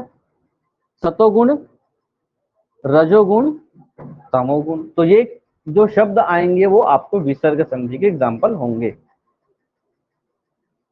अगर विसर्ग के पहले क्या लगा हो, ई ई उ ऊ, और विसर्ग के बाद फिर से वही चीजें हो, मतलब अकारांत को छोड़ करके इकारांत, इकारांत, उकारांत, उकारांत, ये सब चीज आते हैं, तो आपका क्या हो जाएगा, ये चेंज हो जाएगा।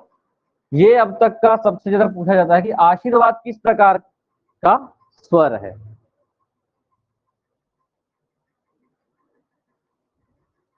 आशीर्वाद, तो ये हो गया। हमने क्या इसको अलग किया, आशी है, बड़ा ई की मात्रा है प्लस वाद, बड़े ई की मात्रा को ही बदलना पड़ेगा, है ना। तो क्या बदले इसमें, इकारांत है तो ये क्या हो जाएगा, र हो जाता है। क्या हो जाता है, र हो जाता है, सी का र हो जाएगा, तो आशीर हो जाएगा, आ शी र, वाद का वाद। तो इसको हम लोग किस रूप में लिखते हैं, ऐसा रह रेप जिसको कहा जाता है, बन जाएगा क्या, आशीर्वाद, आशीर्वाद। सेकंड है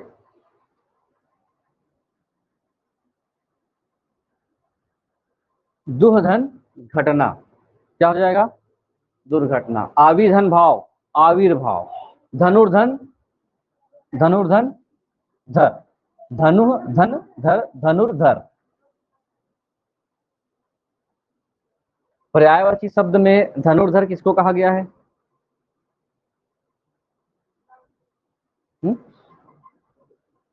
धनुर्धारी। धनुष को क्या क्या कहा जाता है, धनुष का पर्यायवाची बता दीजिए 3 में।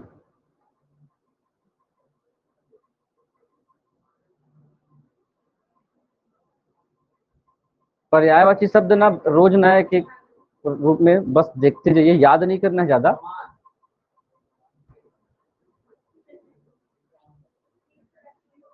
तीर का पर्यायवाची बताएंगे और धनुष का बताएंगे। तीर और धनुष दोनों अलग अलग है। तीर का मतलब धनुष होता है नहीं बोल सकते आप। हाँ, और बाण, और सर बोला जाता है क्या, सर तीर को, और धनुष को, धनुष को धनुष बस। तो कुछ तो और बोला जाता है होगा। चलिए, पर्यायवाची शब्द होमवर्क है, याद करके आओगे आप लोग। पहले विसर्ग को देख लीजिए एक बार। ये हो गया, क्या बन रहा है हमेशा, और नहीं, र बस बन रहा है, और वो किस रूप में बन रहा है, रह रेप के रूप में ये लग रहा होता है। कुछ ऐसे होते हैं जो स्वर होते हैं उसके साथ च छ छा होता है तो वो श हो जाता है। एग्जाम्पल भी देख लेंगे तो थोड़ा सा आप लोगों को थोड़ा जल्दी देखेंगे, मैथ भी देखना है। ये श किस रूप में होगा, अगर आपके प्लस के पहले कौन सी मात्रा हो, ओ की मात्रा हो, ई की मात्रा हो, अ हो, ई की मात्रा हो, और हमेशा क्या हो, च छ, च श, तो हमेशा क्या बनेगा, श श बनता है। जैसे हो गया दुशासन, दुशासन, दुशासन। निधन छल, निश्चल। मनधन चेतना, मनोचेतना नहीं होता, क्या हो गया, मनश्चेतना, मनश्चेतना। निधन चय, निश्चय। तो ये आप लोगों के पहचान वाले शब्द हैं, तो आप लोग उससे परिचित हैं, और नए शब्द जब आते हैं तो उससे परिचित आप नहीं हैं, तो उसके लिए भी आप तैयार रहेंगे। अगर आपको ता प्लस के बाद ता वाले वर्ण मिलते हैं हमेशा, तो ये हमेशा सा ही हो जाता है। जैसे नमः धन्ते, ये इतना ज्यादा आप लोगों से जुड़ा हुआ है, नमः धन्ते। ये कैसे होता है, नमः धन्ते, नमस्ते। ये हलन, हलन, ये विसर्ग क्या बन जाता है, यही विसर्ग बनता है आधा सा।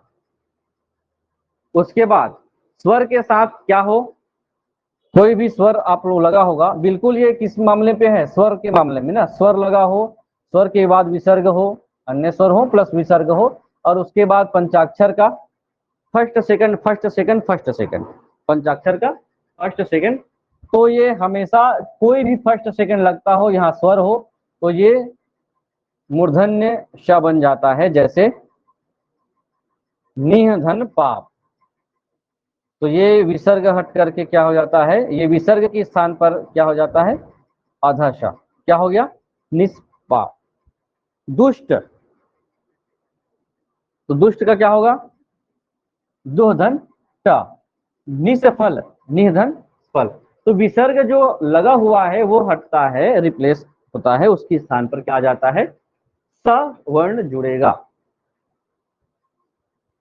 कुछ ऐसे मामले होते हैं जिसमें विसर्ग का लोप हो जाता है, विसर्ग का लोप हो जाता है, जैसे अतएव, ये किस मामले में है, जब अ लगे, है ना, अकारांत हो, अ लगे का मतलब अकारांत होगा, प्लस के बाद क्या होगा, अन्य स्वर होते हैं, जैसे ए है और ई है, तो ऐसे स्वर में जो विसर्ग होता है वो हट जाता है, उसके स्थान पर कोई नया वर्ण नहीं जुड़ता है, खाली वही रहेगा, जैसे अत और एव, क्या होगा, अतएव, अत और एव, अतएव, तो ये अतः के साथ एव जुड़ा हो, और यशः और इच्छा, क्या होगा, यश इच्छा।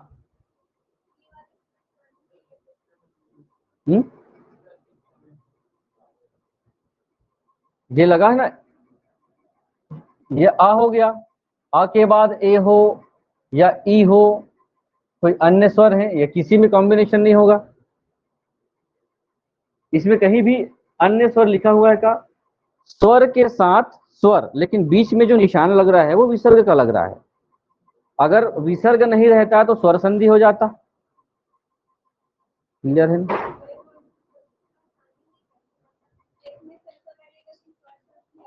स्वर संधि में क्या है, पहले बताइए, स्वर संधि में सीधा आ की मात्रा से शुरू होता है, किसमें आ की मात्रा लगा हुआ है, फिर छोटा, छोटा नहीं होता है, हाँ। ठीक है, सीधा सीधा पहचान लेंगे, आ की मात्रा होगा तो दीर्घ होता है, दीर्घ से शुरुआत होती है, कोई मात्रा लगा होता, जैसे यसा इच्छा होता, तो आप लोग कंफ्यूज हो जाते कि ये है कि वो है, इसमें मात्रा नहीं लगा हुआ है। मैं बता रहा, जितने भी आपको शब्द मिलेंगे वो अपने में अकेले हैं जिसकी संधि होती है। फिर वही विसर्ग के पहले, ये लास्ट है, एक दो होगा, जब विसर्ग के पहले आ हो या फिर आ की मात्रा हो, इसको छोड़ करके कोई अन्य हो, अ और आ छोड़ करके कोई अन्य हो, और विसर्ग के बाद र हो, तो वो विसर्ग पूर्व के स्वर का लोप हो जाता है, विसर्ग के स्वर जो पहले जो स्वर लगा हुआ है इसका लोप हो जाएगा। जैसे देखेंगे इसको एग्जाम्पल, कैसे कहा जा रहा है, जैसे आपको मिल गया है निह धन रस, हमने क्या देखा, प्लस के पहले क्या होना चाहिए, आ और आ को छोड़ करके तो होगा, किससे शुरू होगा, ई उ आगे हो सकता है, और प्लस के बाद रा होगा, तो हमने क्या कहा, ये जो मात्रा है ये क्या हो जाएगा, लोप हो जाता है, उसके स्थान पर क्या होगा, और वह अपना क्या बना लेता है, दीर्घ। जो पहले का जो स्वर है, जैसे छोटे ई की मात्रा अपने लिए स्वर थी, छोटे ऊ की मात्रा स्वर थी, तो वो हट जाएगा, उसके स्थान पे उसका बड़ा रूप आ जाएगा, तो ये ना का बड़ा रूप हो गया नी, ये विसर्ग हट जाएगा, और रस का रस। जैसे आप लोगों को ये बनाना होगा निधन रोग, तो आप क्या बना दोगे, सही है क्या, क्यों गलत है, छोटी ई की मात्रा की वजह से ये गलत हो जाएगा। अभी देखें ना क्या हो जाएगा, ये निरोग, तो निरोग किस प्रकार का संधि है, विसर्ग संधि है। अब बोलोगे फिर ओ की मात्रा आई है, पहचानेंगे कैसे, यही तो बात है ना, तोड़ेंगे उसके बाद तो पहचानेंगे भाई। ठीक, तोड़ेंगे कैसे? जब आप तोड़ रहे हैं तो अच्छा कॉन्सेप्ट यही होता है, ओ की मात्रा जब लगा हुआ है तो रोग को पहले तोड़ लिए हैं, अपने में तो बड़ा शब्द है। और ना को ऐसा लिखो चाहे ऐसा लिखो, ये ओ की मात्रा में आप सीधा कहाँ चले जाओगे? गुण में चले जाओगे। फिर गुण का एक लॉजिक ये है कि प्लस के पहले भी स्वर होना चाहिए, प्लस के बाद भी स्वर होना चाहिए। एक तो व्यंजन हो गया तो स्वर तो होगा नहीं, और व्यंजन में ऐसा कॉन्सेप्ट होता नहीं है, तो ये नी का क्या हो जाएगा? इस प्रकार से विसर्ग लग करके ये विसर्ग संज्ञा बनेगा। तोड़ते समय बिल्कुल ध्यान रखेंगे कि डायरेक्ट ऐसा देखकर आप ना पहचाने, जिस पर संधि हो रही है उसको अलग करेंगे। ठीक है, तो आपको चीजें क्लियर होंगी। तो ये आप लोगों के लिए है, कुछ क्वेश्चंस हैं जिसको आप लोग देखेंगे।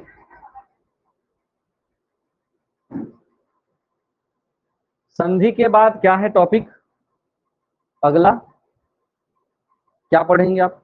संज्ञा पढ़ लेते हैं, क्योंकि संज्ञा लाइन टू लाइन चलते हैं। संज्ञा नाउन वो छोटा सा ही टॉपिक है। संज्ञा में अब जो फोकस किया जा रहा है उस पर हम लोग बात करेंगे, जिसमें से उसके प्रकारों के हिसाब से वो है।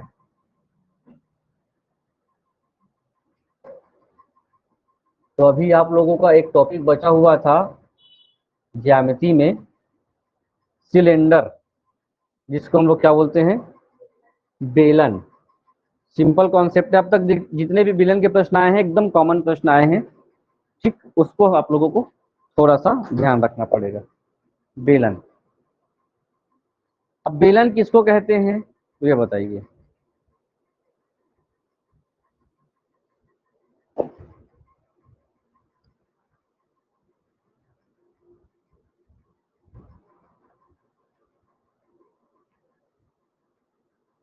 रोटी बनाते समय जिसका उपयोग किया जाता है उसको क्या कहते हैं? बेलन। क्या वही बेलन पढ़ने वाले हैं हम लोग?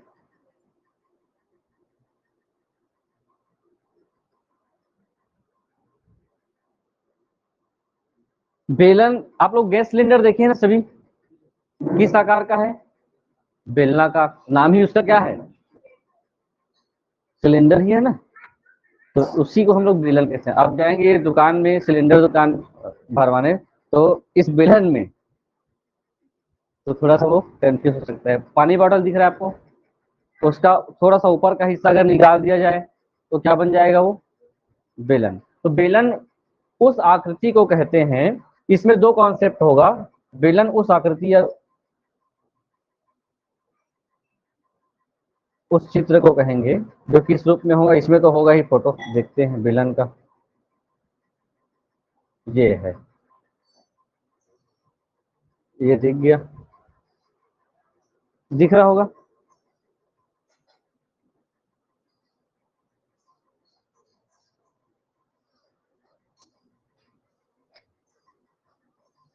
बेलन का कॉन्सेप्ट लीजिए और थोड़ा समझने का प्रयास कीजिए कि बेलन क्या है।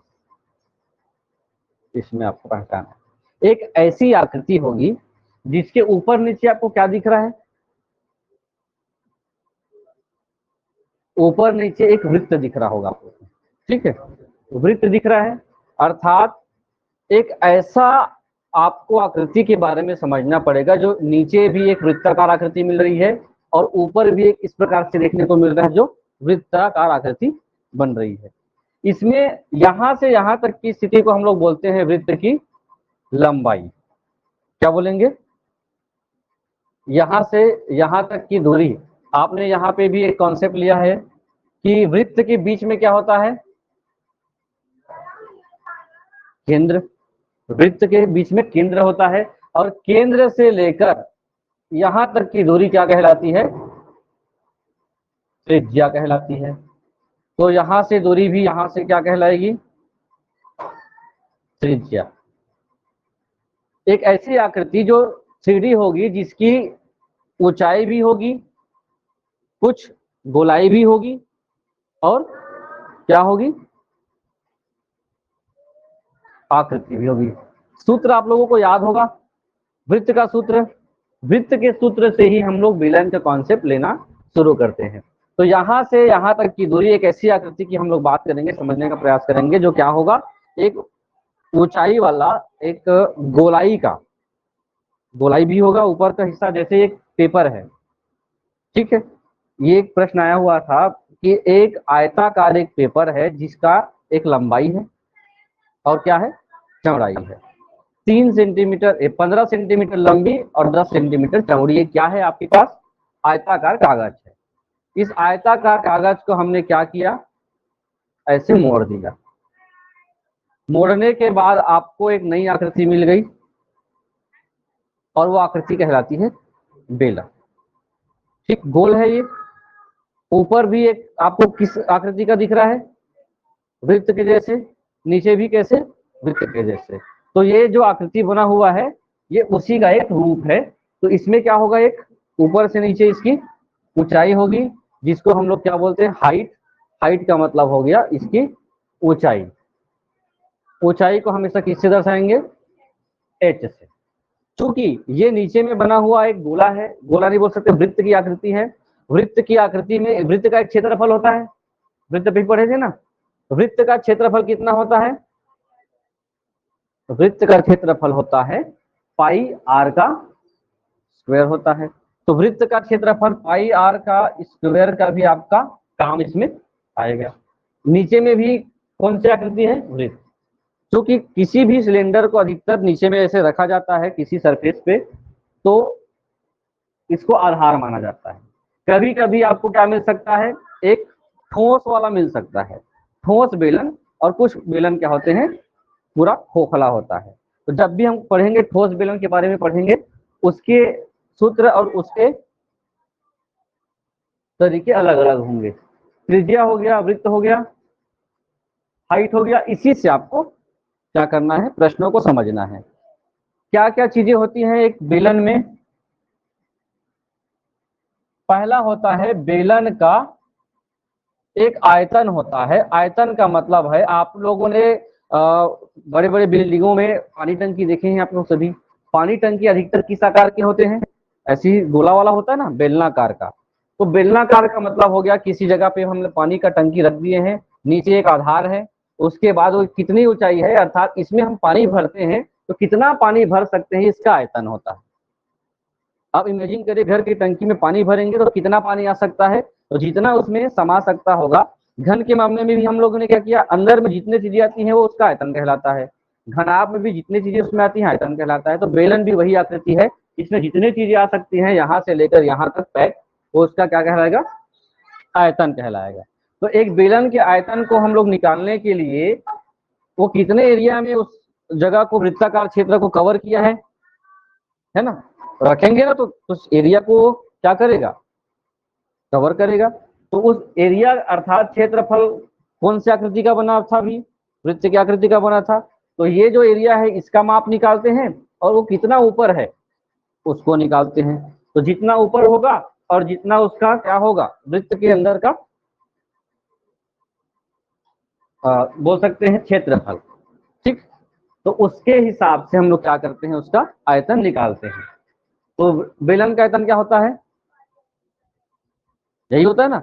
इसके वृत्त के क्षेत्रफल को हम लोग लिखें, वृत्त का क्षेत्रफल क्या होता है, पाई आर स्क्वायर।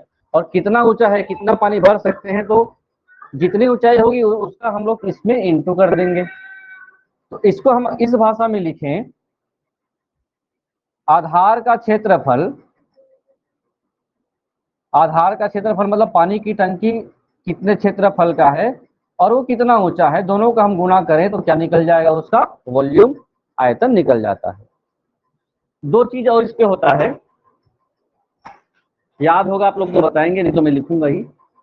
एक होगा बेलन का, हाँ, बेलन का एक होता है वक्र पृष्ठ और एक होता है बेलन का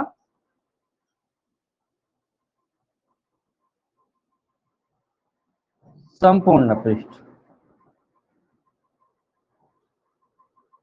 सूत्र को याद करना ही पड़ेगा आप लोगों को, ऐसे कॉन्सेप्चुअल में बता रहा हूं। अभी मैंने क्या बनाया था, वक्र पृष्ठ बनाया था। ये बेलन हो गया और नीचे पे रखा हुआ है पानी टंकी, मान लो ऐसा रखा हुआ है। अब आपको इस एरिया का आपको क्या निकालना है, माप निकालना है। ठीक है, ये टंकी कितने क्षेत्र ऊपर से यहाँ तक कितने एरिया में ये रखा हुआ है। तो इसको निकालने के लिए हम लोगों को क्या करना पड़ेगा, वक्र पृष्ठ। वक्र पृष्ठ किससे, आप लोगों ने सर्कल देखा, वृत्त देखा, और वृत्त को यहां से यहां तक के हिस्से को नापने के लिए हमने कॉन्सेप्ट लिया था, उसको कहा गया था परिधि। और किसी भी वृत्त की परिधि 2 पाई आर होता है, ये तो होता है ना, 2 पाई आर। तो वृत्त का जो क्षेत्रफल है ये हमने निकाला किस मामले में, आयतन के मामले में, और जितना क्षेत्र में पानी भरा है उसके हिसाब से। हम अगर इसके बेलन के पूरे वृत्त वक्र पृष्ठ मतलब इधर कितने क्षेत्र में ये घुमा हुआ है, ये कागज कितना मुड़ा हुआ है, ठीक, इसका जो यहां से और यहां से माप परिमाप कहलाता है। किसी का परिमाप हम निकाल रहे हैं, वैसे ही बेलन का हम लोग क्या निकालेंगे, ये कितने क्षेत्र में घुमा हुआ है और ये कितना ऊपर है। तो ऊपर के लिए h हो गया है, ऊंचाई है, और ये चारों ओर का माप क्या कहलाता है, परिधि। तो वृत्त की परिधि का ही सहारा लेंगे हम निकालने के लिए। वृत्त की परिधि क्या होता है, 2 पाई आर, और ऊंचाई है तो 2d से 3d। तो ये हो गया 2 पाई आर h, परिधि के साथ ऊंचाई। ये किस मामले में था, हम नीचे को ही आधार मानकर किए। अगर आपको पूरा का पूरा एरिया नापना होगा, हमने इसको नापने के लिए नीचे का ही नाप लिया, ऐसे सहारा लिया, और उसकी हाइट को नापा, नीचे को नापा और हाइट को नापा। एक शब्द आता है कौन सा पृष्ठ, संपूर्ण पृष्ठ। इसमें किस चीज का नाप हम लोगों ने छोड़ दिया, ऊपर के नाप को छोड़ दिया। ऊपर का नाप भी 2 पाई आर है, नीचे भी 2 पाई आर। कितने बार हो गया 2 पाई आर, 2 बार। और ऊंचाई कितना, 1 बार। तो इसके लिए एक सूत्र है 2 pi are are plus H, यही होता है क्या। अब हम भी भूल जाते हैं, है ना, तो आप लोग बताएंगे, सूत्र तो याद होगा, खासकर मैथ्स वालों को तो याद होना चाहिए पूरे फार्मूला। 3 आधार पर हम लोगों ने क्या किया है, संपूर्ण पृष्ठ का मतलब हो गया यहां से लेकर यहां तक माप, उसके ऊपर का माप, ऊपर के हिस्से का माप, संपूर्ण पृष्ठ का माप। 2 बार इसको ऐसा लिखा जाता है 2 pi r plus 2 pi r plus r, 2 बार है, इसको थोड़ा सा शॉर्टकट में ला करके 2 पाई आर को अलग कर दिया जाता है, आर प्लस एच को 2 बार लिख करके सेट कर दिया जाता है। क्वेश्चन में आप लोगों को इसी का आपको सहारा लेना पड़ेगा, कैसे कैसे बेलन के प्रश्न आपको बनाने हैं। ऊंचाई समझ में आ गया, यहां से यहां तक। त्रिज्या भी जरूरी है, इसमें आर आर का मतलब ही त्रिज्या है, कभी भी ध्यान लीजिए, आर का मतलब ही त्रिज्या है। और प्रश्नों में आर की भूमिका भी महत्वपूर्ण होगी। यहां से यहां तक की लंबाई आर है, और यहां से यहां तक का जो होगा, यहां से यहां तक की लंबाई या ये भी अपने में आर कहलाएगी। तो दोनों मिलाकर के क्या हो जाएगा, आर प्लस आर बराबर 2r। इसको हम लोग क्या लिख सकते हैं, डी। डी का मतलब होता है उसका व्यास। 2r मिलकर के, 2 त्रिज्या मिलकर के एक व्यास बनाते हैं। चलिए क्वेश्चन लिखेंगे तो आप लोगों को थोड़ा सा सहूलियत हो सकता है बेलन का।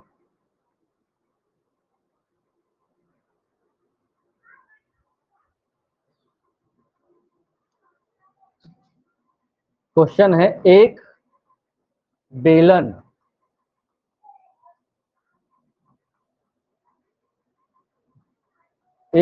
या सिलेंडर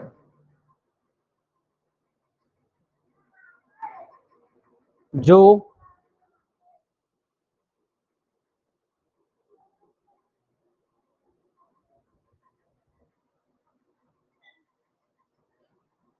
चौदह सेंटीमीटर ऊंची है तथा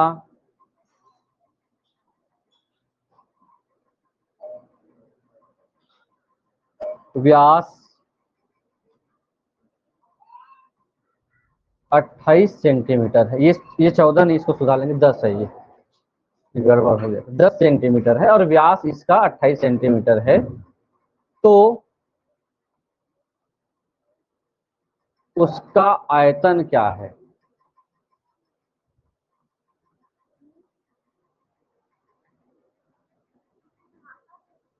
थोड़ा देर बाद हो जाएगा, बस 15 मिनट। जब भी बनाएंगे सूत्र लिखेंगे, निकालना क्या है आपको, बेलन का आयतन। तो सबसे पहले जो निकालना है उसको लिखिए, और उसके लिए किसकी किसकी आवश्यकता होती है उसको लिखेंगे।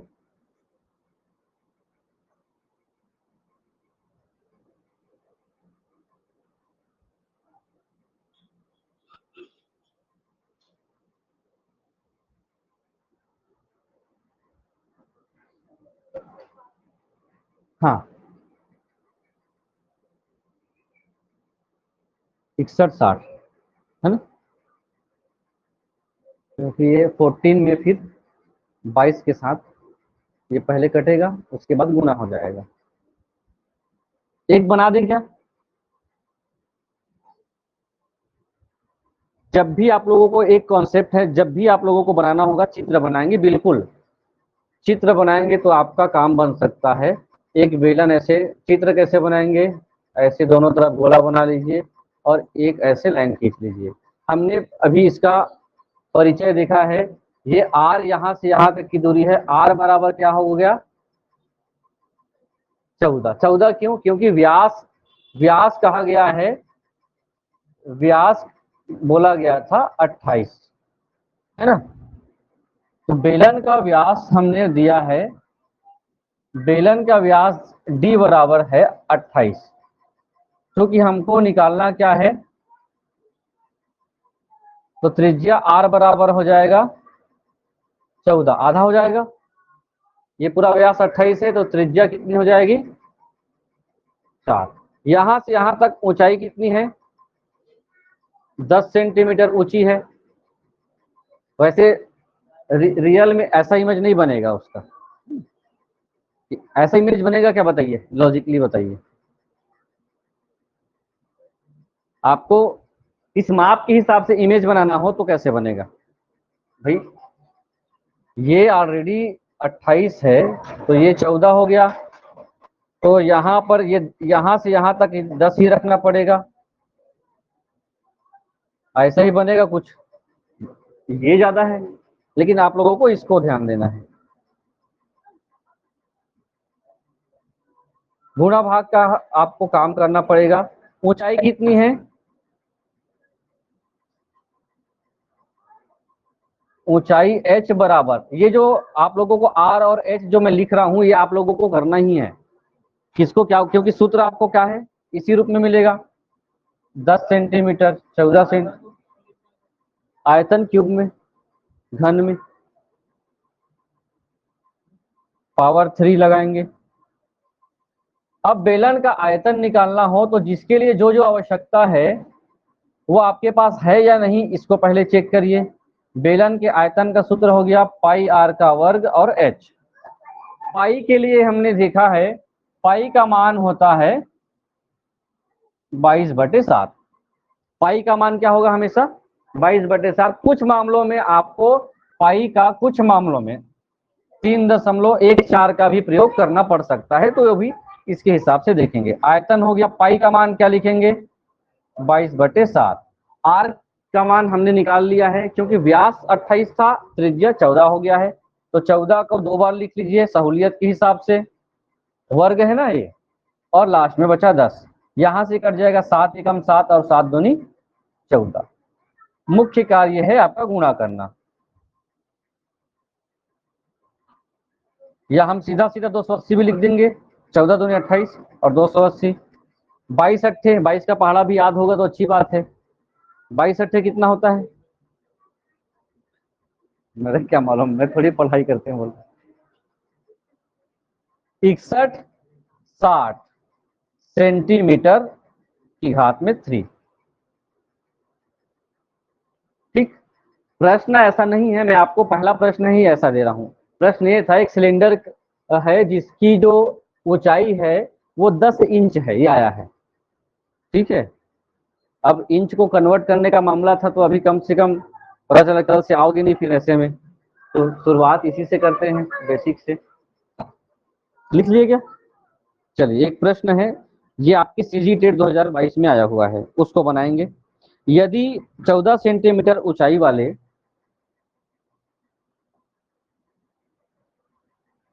यदि 14 सेंटीमीटर ऊंचाई वाले, आपको पहला काम बेलन बनाना होगा, जहां जहां पे जो जो है उसका नंबर और वो लिखना पड़ेगा कितना कितना मीटर का है। एक लंब वृत्तीय बेलन का एक लंब वृत्तीय बेलन का, ध्यान दीजिएगा, जब भी बेलन केवल लिखा है तो मूल बेलन है, और खोखला बेलन लिख दिया है या फिर कुछ दूसरा कॉन्सेप्ट दिएगा तो खोखला बेलन का भी कॉन्सेप्ट समझेंगे। बेलन का क्षेत्रफल वक्र पृष्ठ, लंब वृत्तीय बेलन का वक्र पृष्ठ 88 सेंटीमीटर है। वक्र पृष्ठ का क्षेत्रफल 88 सेंटीमीटर वर्ग सेंटीमीटर है। तो बेलन का व्यास कितना है?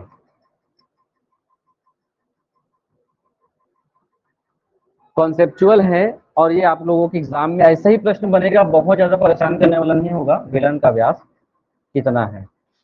तो मैं इसको थोड़ा सा आप लोगों को समझाने का प्रयास करता हूं।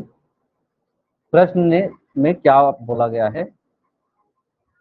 पहला आप लोगों का काम क्या है, क्या बनाना है? एक बेलन बनाना है। बेलन बनाने के बाद बिल्कुल आप उस पर क्या निकालेंगे? उसका एच दिया है क्या, कितनी ऊंची है? ऊंचाई एच 14 सेंटीमीटर दे दिया है, तो आपके लिए एच का मान मिल गया। आर दिया है क्या? आर का मान नहीं दिया है। आर यही होता है, यहां से यहां तक आर, और यहां तक का डी। डी कहलाता है व्यास। और व्यास किसको कहते हैं? जब दो आर मिलते हैं, दो आरों का योग व्यास कहलाता है। ठीक, प्रश्न में आपको निकालना है व्यास, तो व्यास से पहले आपको किसका मान निकालना पड़ेगा? त्रिज्या का, और उसको डबल कर दो, उत्तर होगा। ठीक, सहारा किसका लेना है? ये आपको हिंट दे दिया है, एक लंब वृत्तीय बेलन का वक्र पृष्ठ का क्षेत्रफल। तो आप लोगों का काम क्या है? जो जो दिया है उसको लिख लीजिए। दिया है बेलन का नहीं, बेलन की ऊंचाई, बेलन की ऊंचाई h बराबर 14। उसके बाद वक्र पृष्ठ, वक्र पृष्ठ का क्षेत्रफल कितना है? 88। ठीक, अब आपका दिमाग फिर से क्या होना चाहिए? जब भी किसी का मान दिया जाता है तो उसका सूत्र लिख करके उसी के सहारे जो फाइंड करना है उस पर हम जाते हैं। हमको क्या निकालना पड़ेगा? पहले सूत्र लिख लीजिए। वक्र पृष्ठ 2πr/h बराबर 88 है। सब देखेंगे इधर, इसके सूत्र में किसकी कमी है? जिसका मान नहीं दिया है, आप बताएं। ठीक है, बाकी सबका मान दिया हुआ है, तो जो जो मान दिया है उसको हम लोग लिखते जाते हैं। 2 का मान तो दिया ही है। पाई का मान कितना होगा? 22/7। आर का मान नहीं दिया है, वही निकालना है, और एच का मान दे दिया है 14। ठीक, अब यहीं से आर का मान निकलेगा तो त्रिज्या का मान यहां लिख देंगे, और उसके बाद व्यास का आंसर निकालेंगे। 7 एकम 7 और 7 दूनी 14। ठीक, 22 एकम 22, 22 दूनी 44, 44 दूनी 88। तो 88 88 क्या हो गए? कट गए। ये लिख देता हूं, पहले लिख देता हूं, 88 r/1 बराबर 88। ठीक, यहां पर कटेगा 88 एकम 88, 88 एकम 88, 1 एकम 1, r बराबर 1। क्योंकि r बराबर 1 है तो त्रिज्या r बराबर 1, तो व्यास कितना होगा? व्यास हो जाएगा 1 + 1, 2 सेंटीमीटर।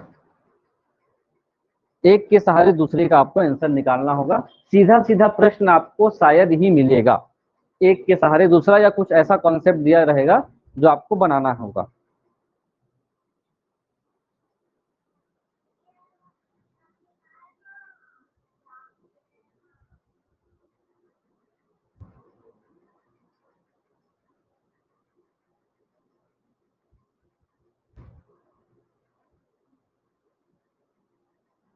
आगे बढ़े,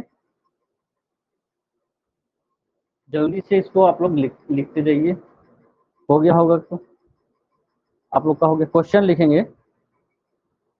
एक अच्छा प्रश्न है, आपको त्रिज्या निकालनी है।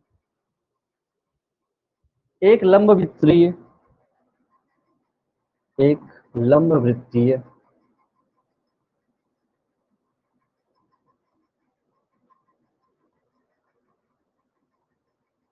जब लंब वृत्तीय बेलन कहा जाता है तो उसकी लंबाई है और नीचे क्या है, गोला है। इतने सारे प्रश्न वैरायटीज हैं, आप लोगों को थोड़ा सा खोखला बेलन का तो अभी कॉन्सेप्ट नहीं है। एक कुआं भी क्या है, बेलनाकार कुआं भी तो क्या होता है, गोल होता है। एक लंब वृत्तीय बेलन की ऊंचाई 28 सेंटीमीटर है तथा इसका वक्र पृष्ठ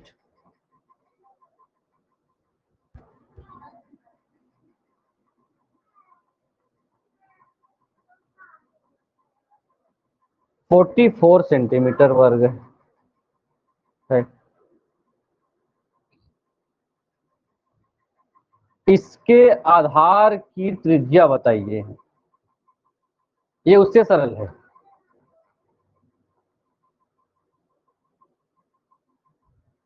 पहला काम आपको क्या बनाना होगा, बेलन।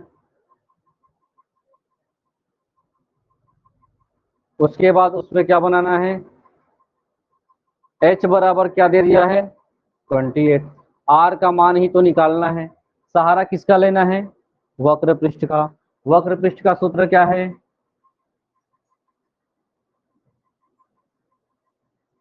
बेलन का वक्र पृष्ठ। 44 दे दिया है। वक्र पृष्ठ क्या होता है, 2 पाई आर एच बराबर 44। 2 गुना 22/7 गुना आर गुना 28 बराबर 44। 7 एकम 7, 7 चौक 28। ये 22 दूनी 44, 44 चौक 88 गुना 100 कितना होगा, 176 होगा क्या, 88। इसको गुणा करिए, 176 ही होगा ना, 176। चलिए यहीं से छोटा कर देते हैं। क्या मतलब है इसको, ये दोनों कट गए, इससे बचेगा तो एक ही बचेगा, खाली नहीं होता है ना। जब भी भाग देंगे कभी कभी हो जाए, कट तो गया, इधर क्या होगा, ऐसा नहीं है, भाग दी तो एक बचेगा ही यहाँ। ये हो गया 4r बटे 1, ठीक है। तो 4r बराबर हो जाएगा 1।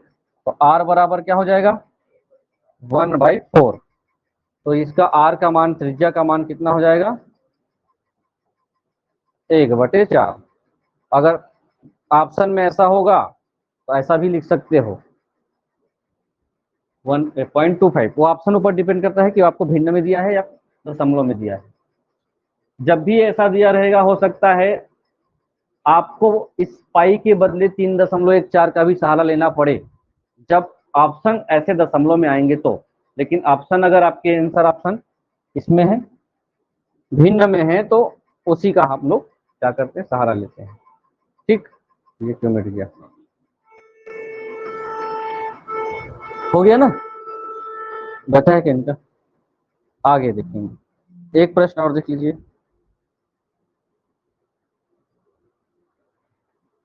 मैं वो प्रश्न बिल्कुल नहीं दे रहा हूं कि आपका ऊंचाई 4 है और आर इतना है तो आयतन निकालिए, ये निकालिए, वो आपके लिए बहुत कॉमन है, उसको आप कर ही लेंगे, है ना। आपको जो एडिशनल चीजें जो पूछी जा रही है उस पर काम करेंगे।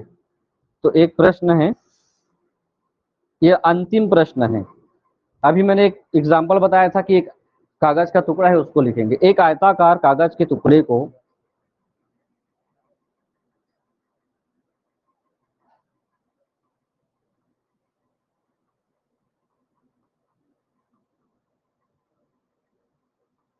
एक आयताकार कागज के टुकड़े को जिसका माप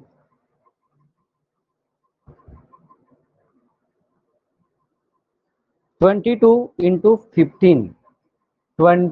सेंटीमीटर इंटू 15, 22 सेंटीमीटर गुना 25 सेंटीमीटर है। ये कॉन्सेप्ट समझते हैं। एक आयताकार कागज का टुकड़ा है ये, जिसकी लंबाई होगी 22 सेंटीमीटर और चौड़ाई कितनी होगी, इसको इस रूप में लिखा गया है ना। इसको आपको क्या करना पड़ेगा, मोड़कर लंबी भुजा की तरफ मोड़ा जाता है, ये भी ध्यान रखेंगे। तो लंबी भुजा की तरफ,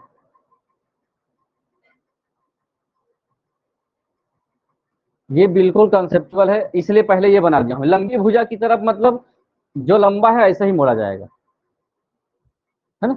लंबी भुजा की तरफ मतलब ऐसा, ये 22 सेंटीमीटर लंबा है तो इसी लंबी भुजा की तरफ ऐसे रोल किया जाएगा, की तरफ मोड़ा जाता है।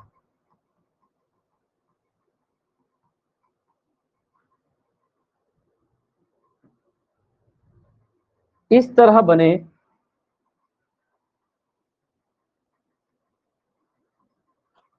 बेलन का आयतन क्या होगा,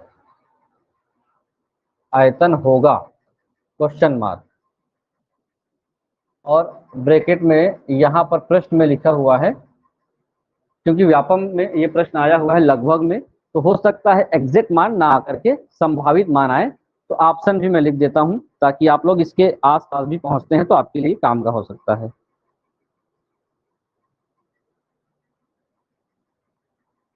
570 577 बाई 1/2 सेंटीमीटर। फिर सी है 577 1 और फोर्थ ऑप्शन है 577 1/4, नहीं 578, ये 578।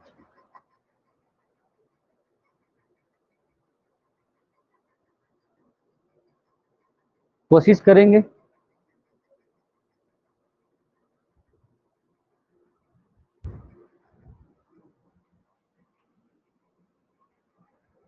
अब इसमें देखिए कुछ चीजें जिसकी कमी होगी उसको आपको फाइंड करना है, फिर बेलन का जो आयतन है उसके सूत्र में रखना है। बेलन का आयतन का सूत्र क्या है, पाई आर का स्क्वायर।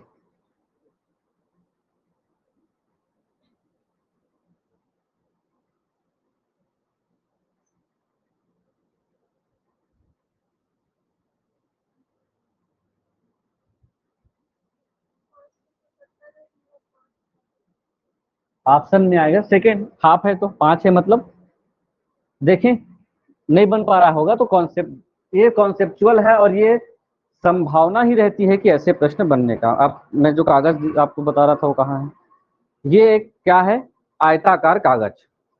ठीक, इस आयताकार कागज की इधर से इधर की लंबाई 22 है और यहां से यहां की लंबाई, आप लोग बोलते जाइए उत्तर आता जाएगा। इसको मैंने क्या किया, मोड़ दिया। अब मोड़ने के बाद 22 सेंटीमीटर किसमें सिमट गया, ऊपर के हिस्से में सिमट गया। ऊपर का हिस्सा, चारों तरफ का हिस्सा को हम लोग बोलते हैं परिधि, ये तो बोलते हैं ना वृत्त की परिधि। क्षेत्रफल हमेशा इसके अंदर कुछ रहता उस हिसाब से क्षेत्रफल होता। परिधि कितनी हो गई है 22, और इसकी ऊंचाई कितनी अभी भी 15 ही है। तो बेलन की ऊंचाई कितनी रहेगी हमेशा, h बराबर कितनी रहेगी 15 रहेगी। तो h निकल गया हमारे लिए, निकालना है अब मैंने यहाँ पे ये देखते हैं, इसको हमने क्या किया, अब इस रूप में मोड़ दिया है। जब इस रूप में हमने मोड़ा तो हाइट कितना है 15 सेंटीमीटर, किसका मान होगा h बराबर, ठीक। तो ऊंचाई बराबर क्या हो जाएगा 15 सेंटीमीटर, और ये हो जाएगा बेलन की परिधि, बेलन अर्थात इस मामले में किसकी हो जाएगी वृत्त की परिधि,